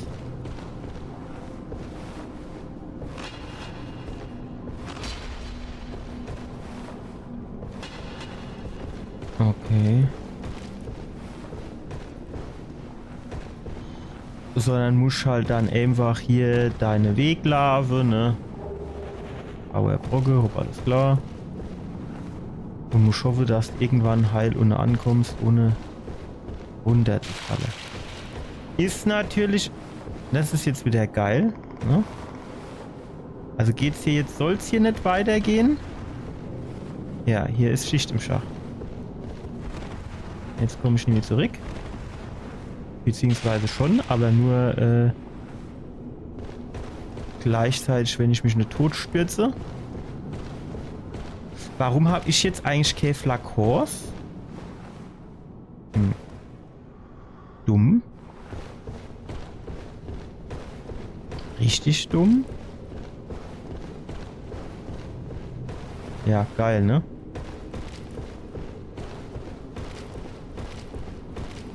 Ist so richtig dummes Level ist das. So, also so richtig dumm. Jo, keine Ahnung. Wahrscheinlich soll ich mich jetzt hier irgendwo runterfallen lassen. Das erscheint mir sehr hoch zum Runterfallen. Ein weißer Brocke. Brocke über Brocke. Nur keine Energie.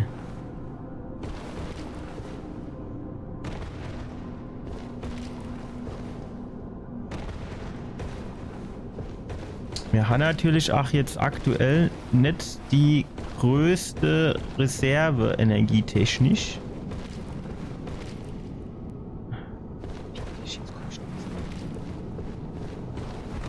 Komme ich nicht mehr zurück.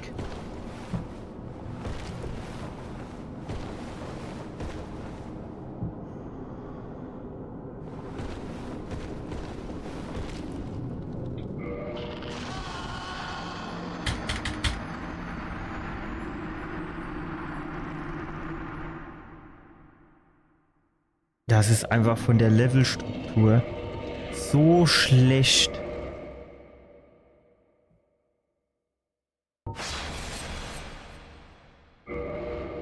Wie heißt das Gebiet? Die große Leere. Die große Leere herrscht auch im Leveldesign vor.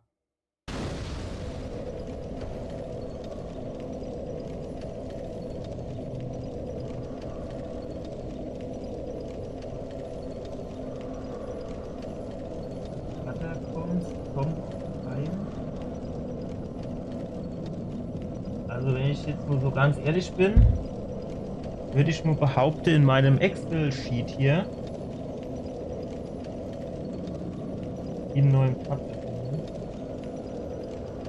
gibt es auch gar kein Level für die große Leere.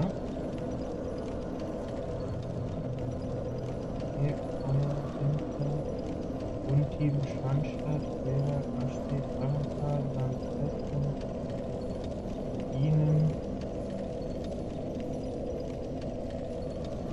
Ofen.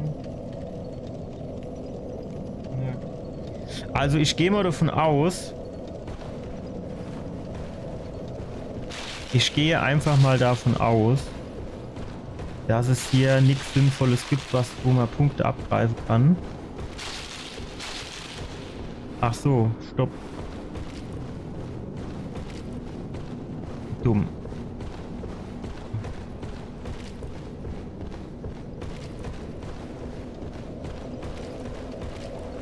So.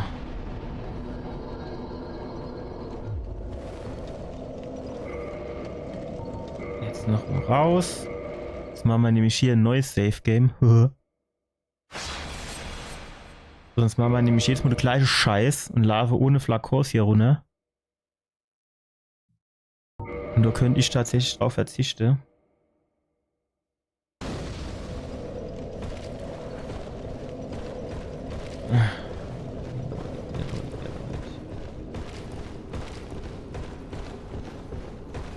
Nervig, nervig, nervig. Extremst nervig.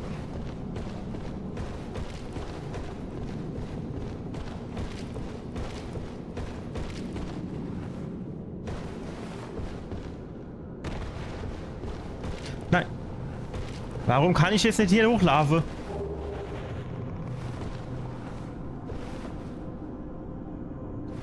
Kann man sich hier runterfallen lassen? Ja.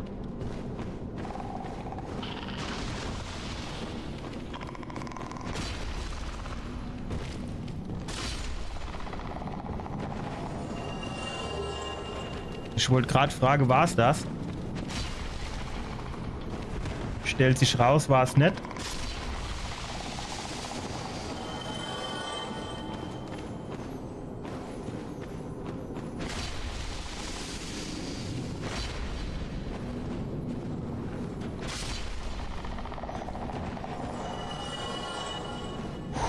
Glück. So ein bisschen mehr Ausdauer wird jetzt wahrscheinlich tatsächlich gut tun. Jetzt muss man echt sagen. Ne? Ja gut, jetzt sind wir hier oben, aber...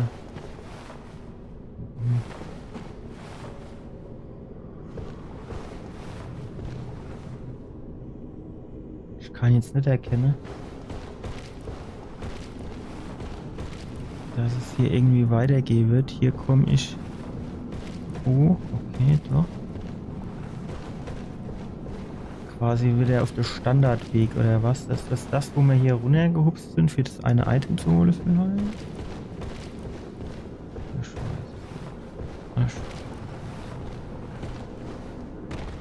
Ah, hier war das, ne? Hier sind wir runtergehüpft. Die Frage, ist das quasi auch der Weg, den wir gehen müssen?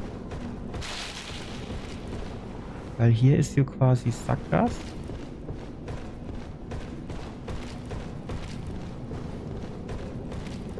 Ne.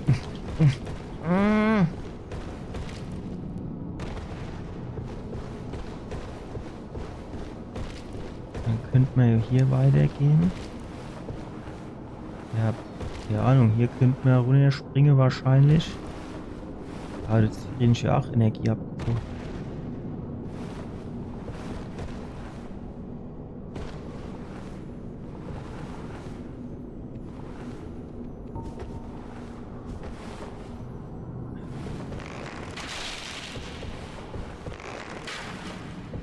Ja. Das lief so richtig gut.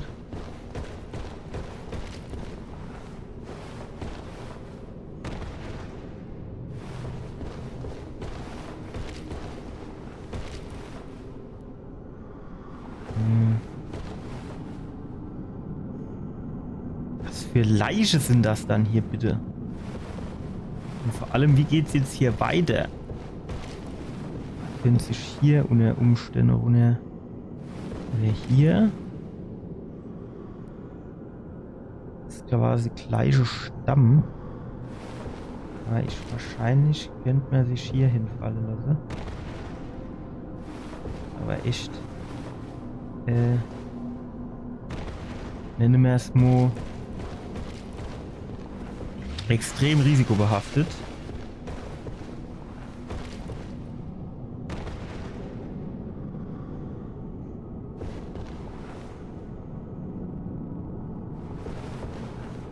Ich glaube, hier war so der Fehler, wo wir vorhin schon mal runtergesprungen sind.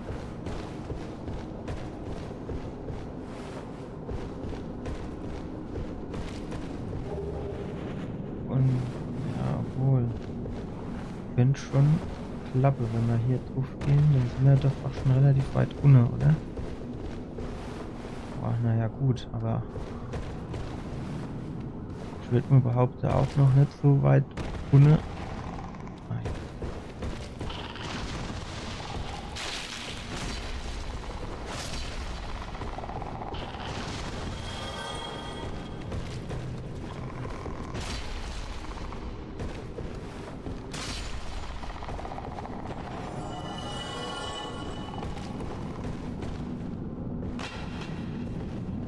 So, 2 Stück ist hier noch einer. Hier ist leider...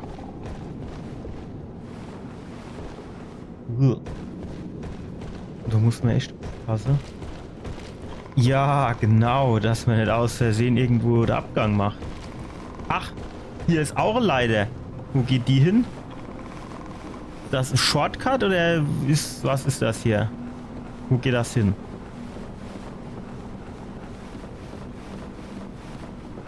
Aha. Okay. Wir saufen mal was.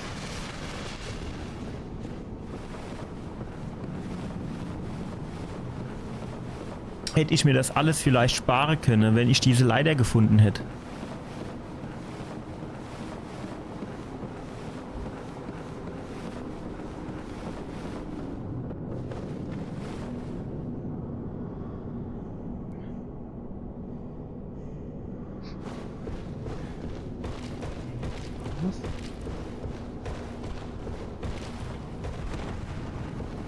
Ey, ohne Scheiß, ich könnte so kotzen. Warum kann ich jetzt nicht hier rübergehen? Was ist hier bitte im Weg? Nix. Guckt euch das mal an. Der soll einfach nur seine scheiß Füße hochheben.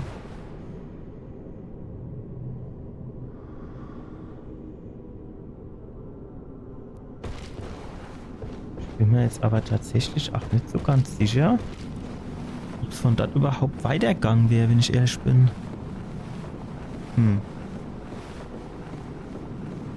Ich vermisse ja echt die Schnellrutsche.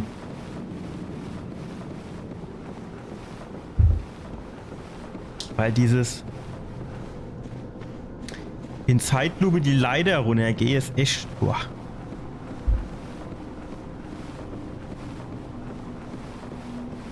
Ist schon ein bisschen gruseliges Gebiet, muss man sagen, ne?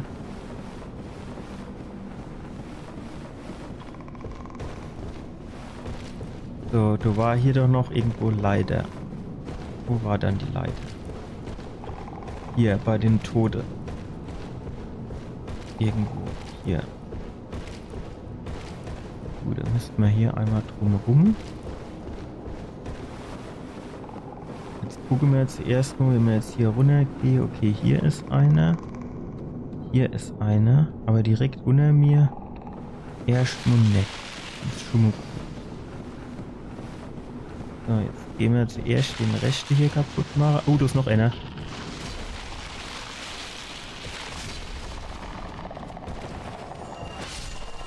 So. Das hätten wir. Und der Crash hier.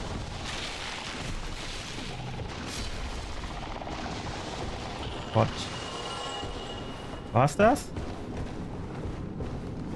Nee, war's nicht.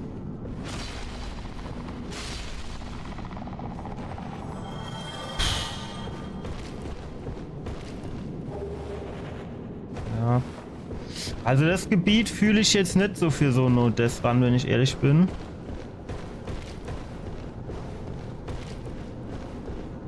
Hier sind halt nachher an jeder Ecke Haufe Items am Start.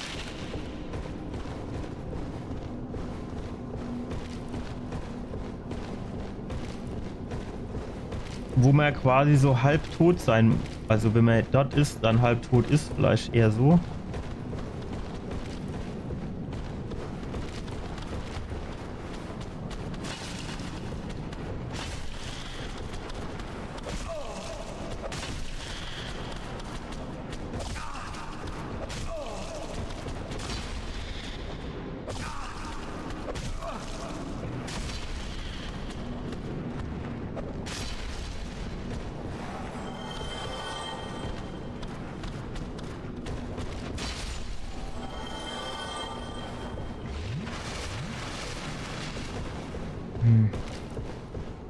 Aber wenn das hier nicht in dieser Liste drin ist, für diesen, dieser DLDU-Liste, dann ist das jo, also dann kann ja hier eigentlich kein Bossgegner sind. Oder es führt zum DLC und da bin ich mir tatsächlich nicht sicher, ob das DLC hier dabei ist oder nicht.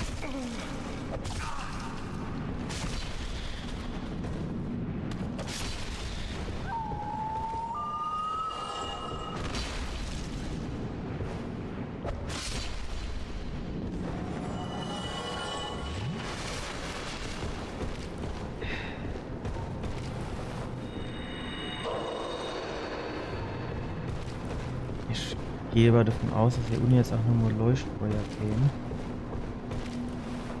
So wäre zumindest meine Hoffnung gewesen, wenn ich ehrlich bin.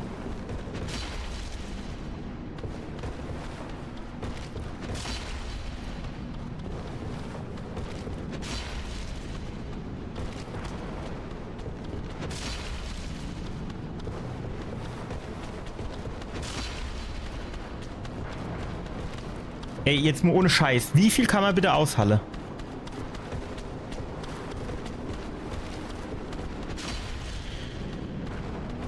Wow.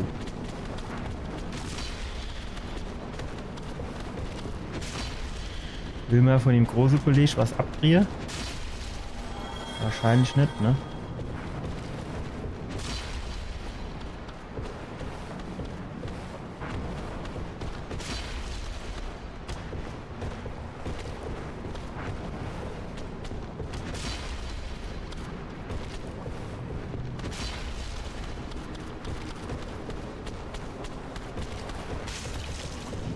Ey. Ah. Wie viel kann man bitte aushalten?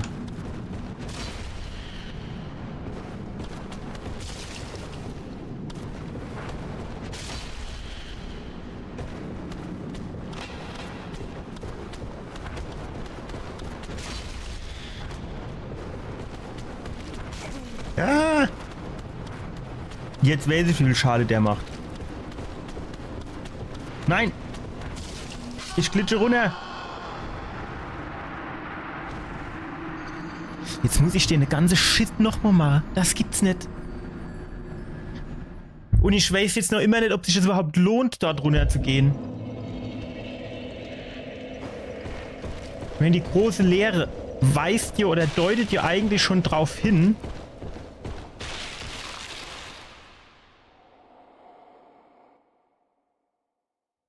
Warum habe ich denn hier eigentlich jetzt 0 Seele? Und ach so, warte, ich muss mal Safe Game laden. Aha.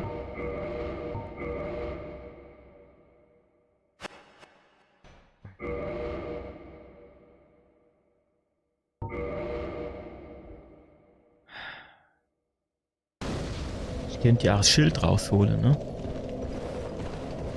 Dann kann ich zwar keinen schwerer Angriff machen, aber zumindest könnte ich,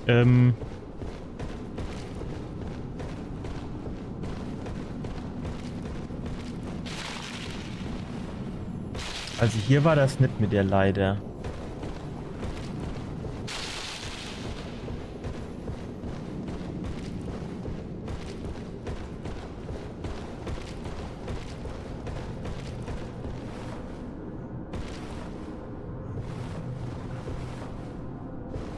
Hier war das auch nicht mit der Leiter. Aber hier ist... Das hier ist halt arg komisch, ne? Dass hier quasi nichts ist, außer diese Höhle. Das finde ich auch sehr merkwürdig, wenn ich ehrlich bin.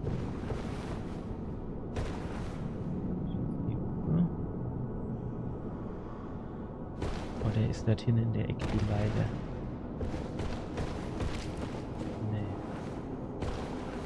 Ja, wäre ja auch zu schön gewesen, um wahr zu sein. Nicht wahr? Na, jetzt komme ich mit dem Item. Oh, der Brücke. Ach so, ja, geil. Das ist die Stelle, wo wir beim letzten Mal schon drauf gegangen sind, weil wir hier irgendwo runtergefallen sind. Ja, du.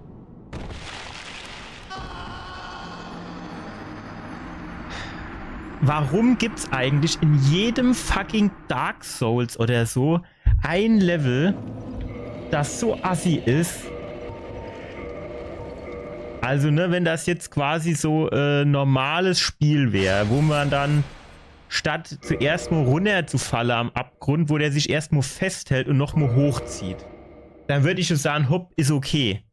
Aber so, ich kann nicht springen, ja, bleib an jedem Pixelchen hängen, wo ich runtergeglitscht wäre.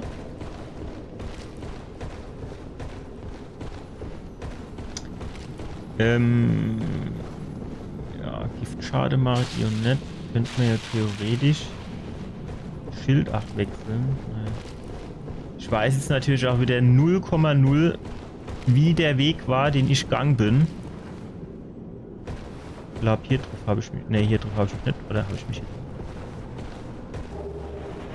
Doch, ich glaube, das habe ich mich drauf alle gelassen. Und dann hier runter.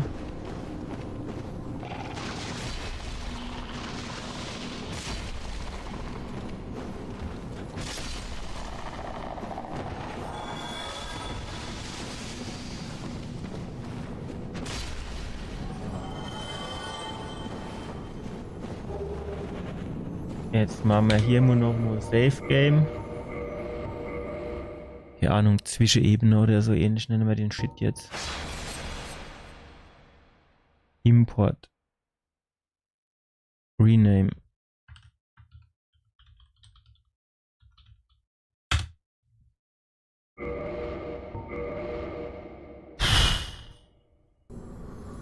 Das kostet extrem viele Nerven.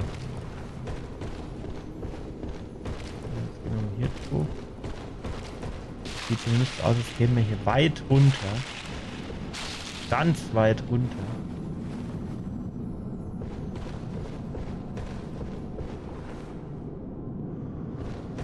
Theoretisch kann man hier noch weitergehen. Hier drauf und dann kann man hier noch weitergehen. Und ist das nicht die Stelle, wo ich eben nicht hochgekommen bin? Hier machen wir das hin. Hier, Zwischenebene.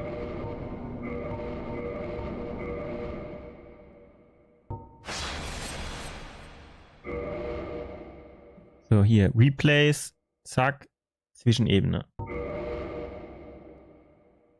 Aber ich mache halt extrem wenig Schade bei diesen scheiß Pilzköpfen, du.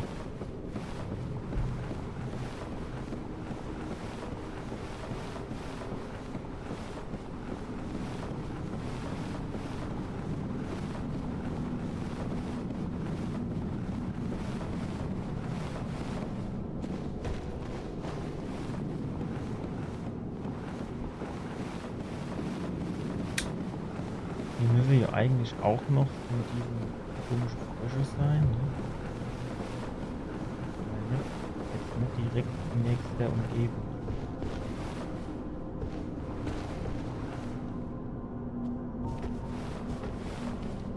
Wow.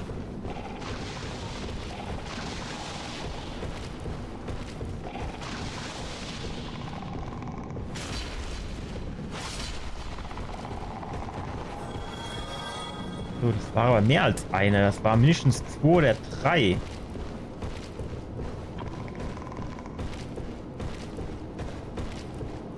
Hier muss noch irgendwo einer sein. Mindestens einer. So stark. Wäre nur dabei draufgegangen, ne? Ich schätze mal, leider krabbeln kann er nicht, ne?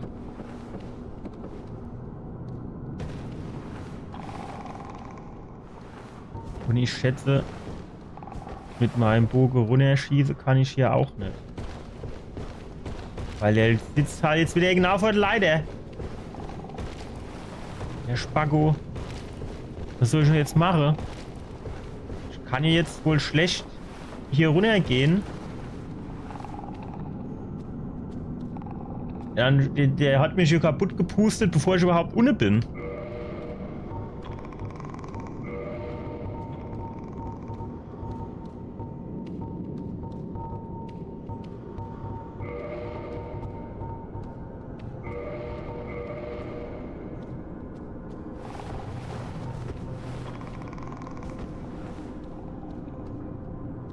Der Ende geht weg. Der bleibt nur jetzt weg, bis ich bis zum bitteren Ende stehe.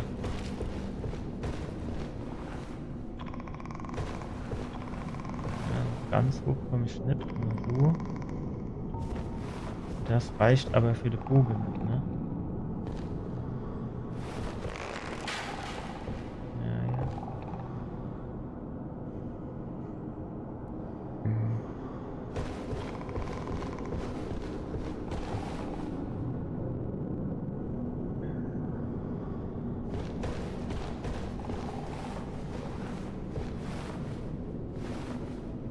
Wenn man jetzt quasi sagen könnt, lass diese Brandbombe bitte einfach fallen. Aber nee, er schmeißt die jetzt alle über G's Ding oder G die Leiter, ne? Weil er so richtig intelligent ist.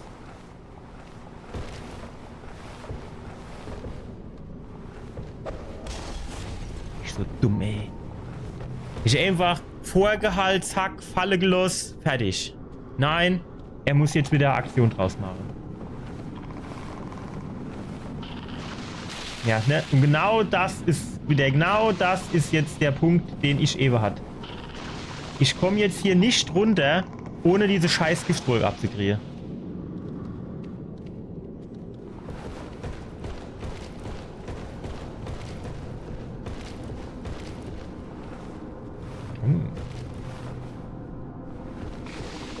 Was? Das geht für weiter. Nichts, was wir jetzt brauchen.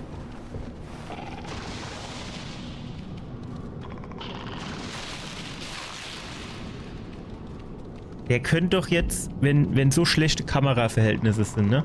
Dann könnte er doch auch einfach in die Ego-Perspektive reinschalten. Damit ich sehe wird, wo hier diese ganze dumme Frösche sind.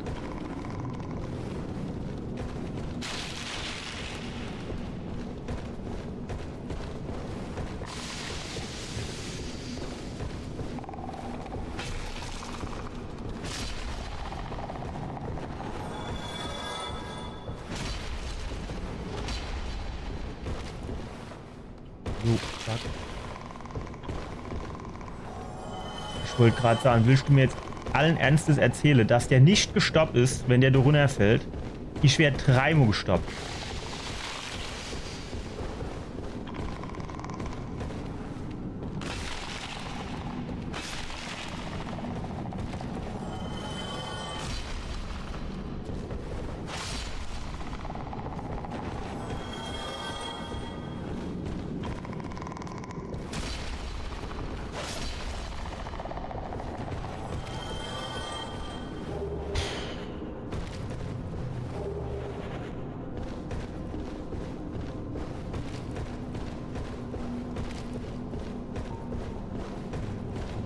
Ohne.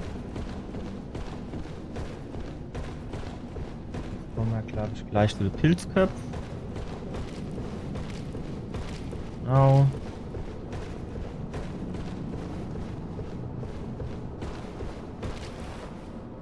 So. Und dann können wir jetzt hier mal ein Safe Game anlegen.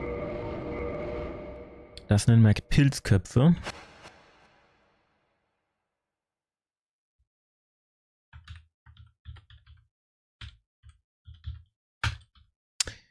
Also ich sag jetzt mal so hier, so No-Death-Run technisch ist das schon eigentlich ganz geil. Mit diesem, wie heißt das, Souls Speedruns, um die Spielstände quasi zu sichern und so. Weil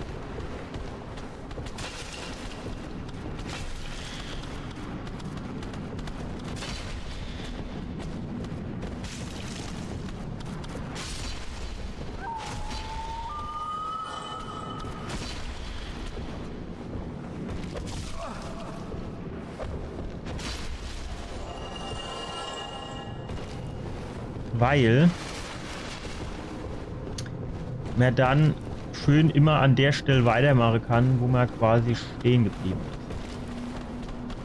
Das ist noch irgendwie sinnvoll dran.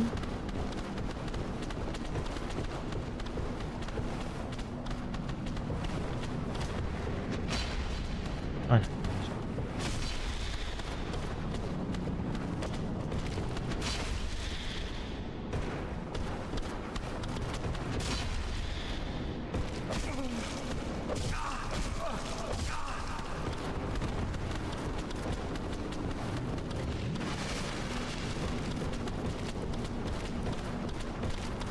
aber wie man jetzt hier drauf kommt, das geht hier dann eigentlich nur über hier irgendwie runterfallen lassen. Ne? So und so. Powerpop. Und jetzt hier drauf. Kommen wir die jetzt hier wieder runtergeschlappt? Hat sich gut angehört.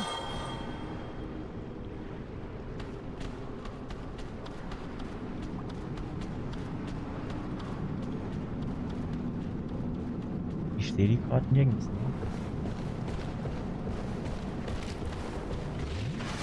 Also das sieht man einfach, ne?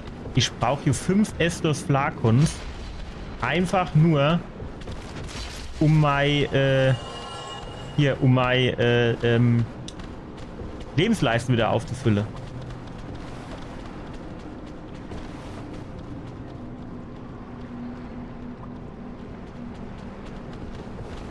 Wäre mir tatsächlich gar nicht so unrecht, wenn die kleine Hutzekrutze vorher käme.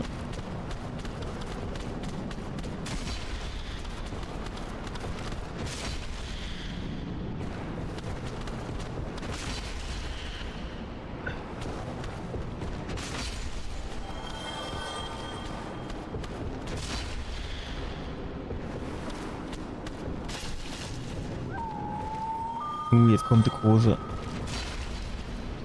Das Problem an dem Große ist, der kann mich halt mit einem Schlag richtig geil ficken, ne?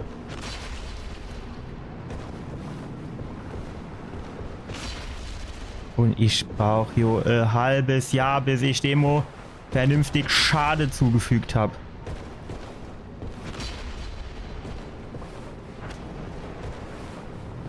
Ey, visieren doch bitte einfach an.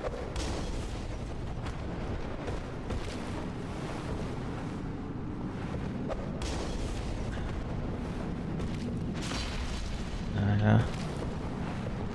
Mit meinem Schwert mache ich schon mehr Schade, ne?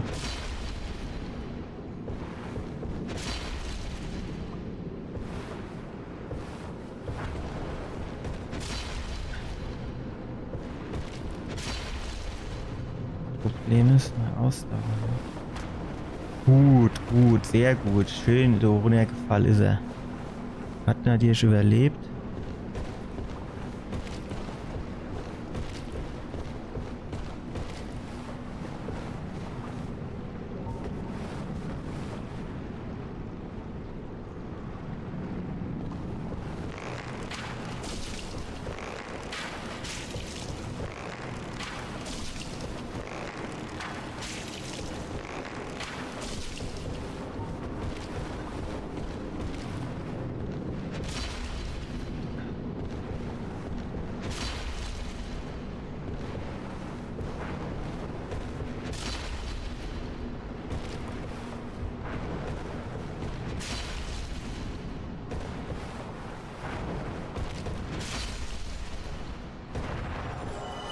Und der gibt auch nur 1000. Welche? Also ich meine, ist jetzt nicht so, dass man jetzt sagen könnte, oh, die sind aber schwer zu bekämpfen. Aber mit einem Schlag ist so quasi 3/4 von meiner Energieleist weg. Und ich brauche hier, keine Ahnung, 20 Schläge, bis der Mo kaputt ist.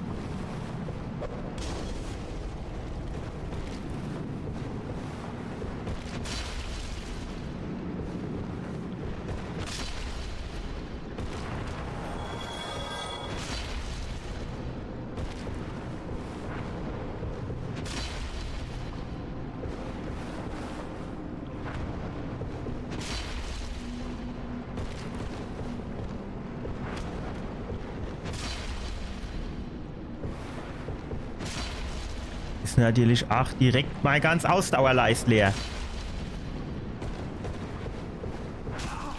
Ja, ich hab gedacht, ich pack das.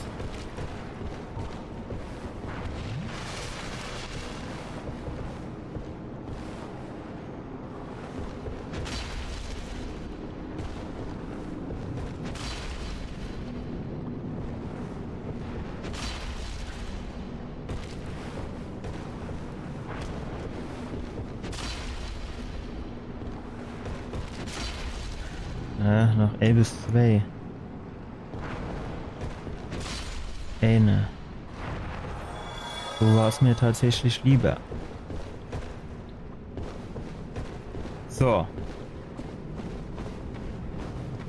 Ich meine mich aber grob zu erinnern, dass hier unten auch noch mal so ein Leuchtfeuer kam.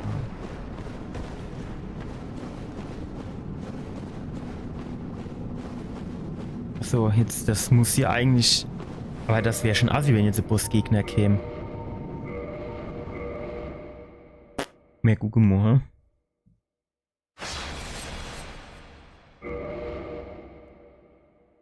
Import. Rename. Unten. Fortfahren.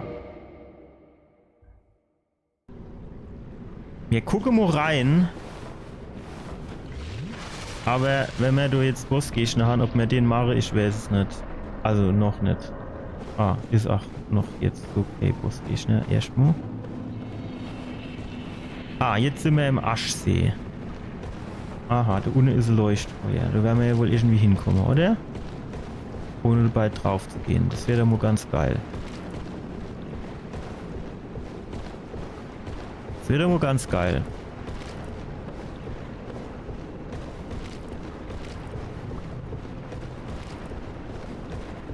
Der Arschsee.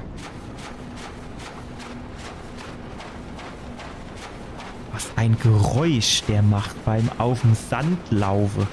Ist hier wohl arg ein Witz.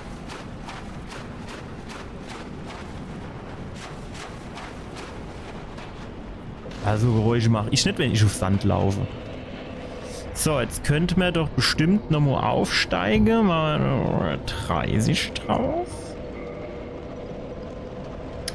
Und jetzt gehen wir mal hin und rüste einfach nur spaßeshalber.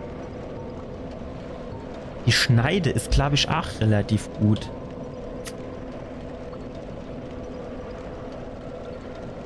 Die ist halt eher auf Beweglichkeit skalierungstechnisch, ne? Die ist auch, glaube ich, relativ kurz. Aber mir könnt jetzt quasi diese Waffe hier mal ausrüsten. Einfach um mal zu gucken.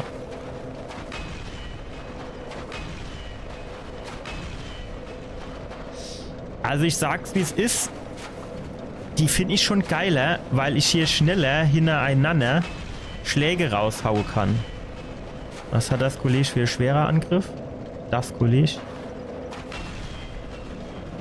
Okay. Und es verbraucht weniger Ausdauer, ne?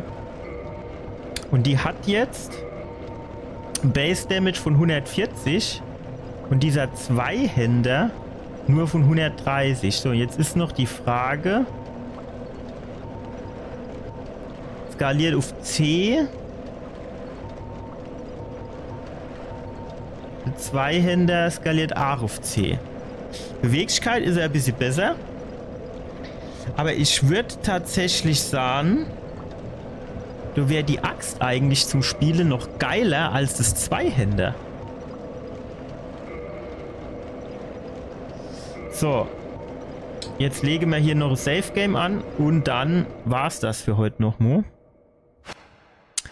Und zwar machen wir hier aus diesem Dämonen-Ding machen wir jetzt 09 und baue hier noch als Ordner 08 Aschsee dazwischen.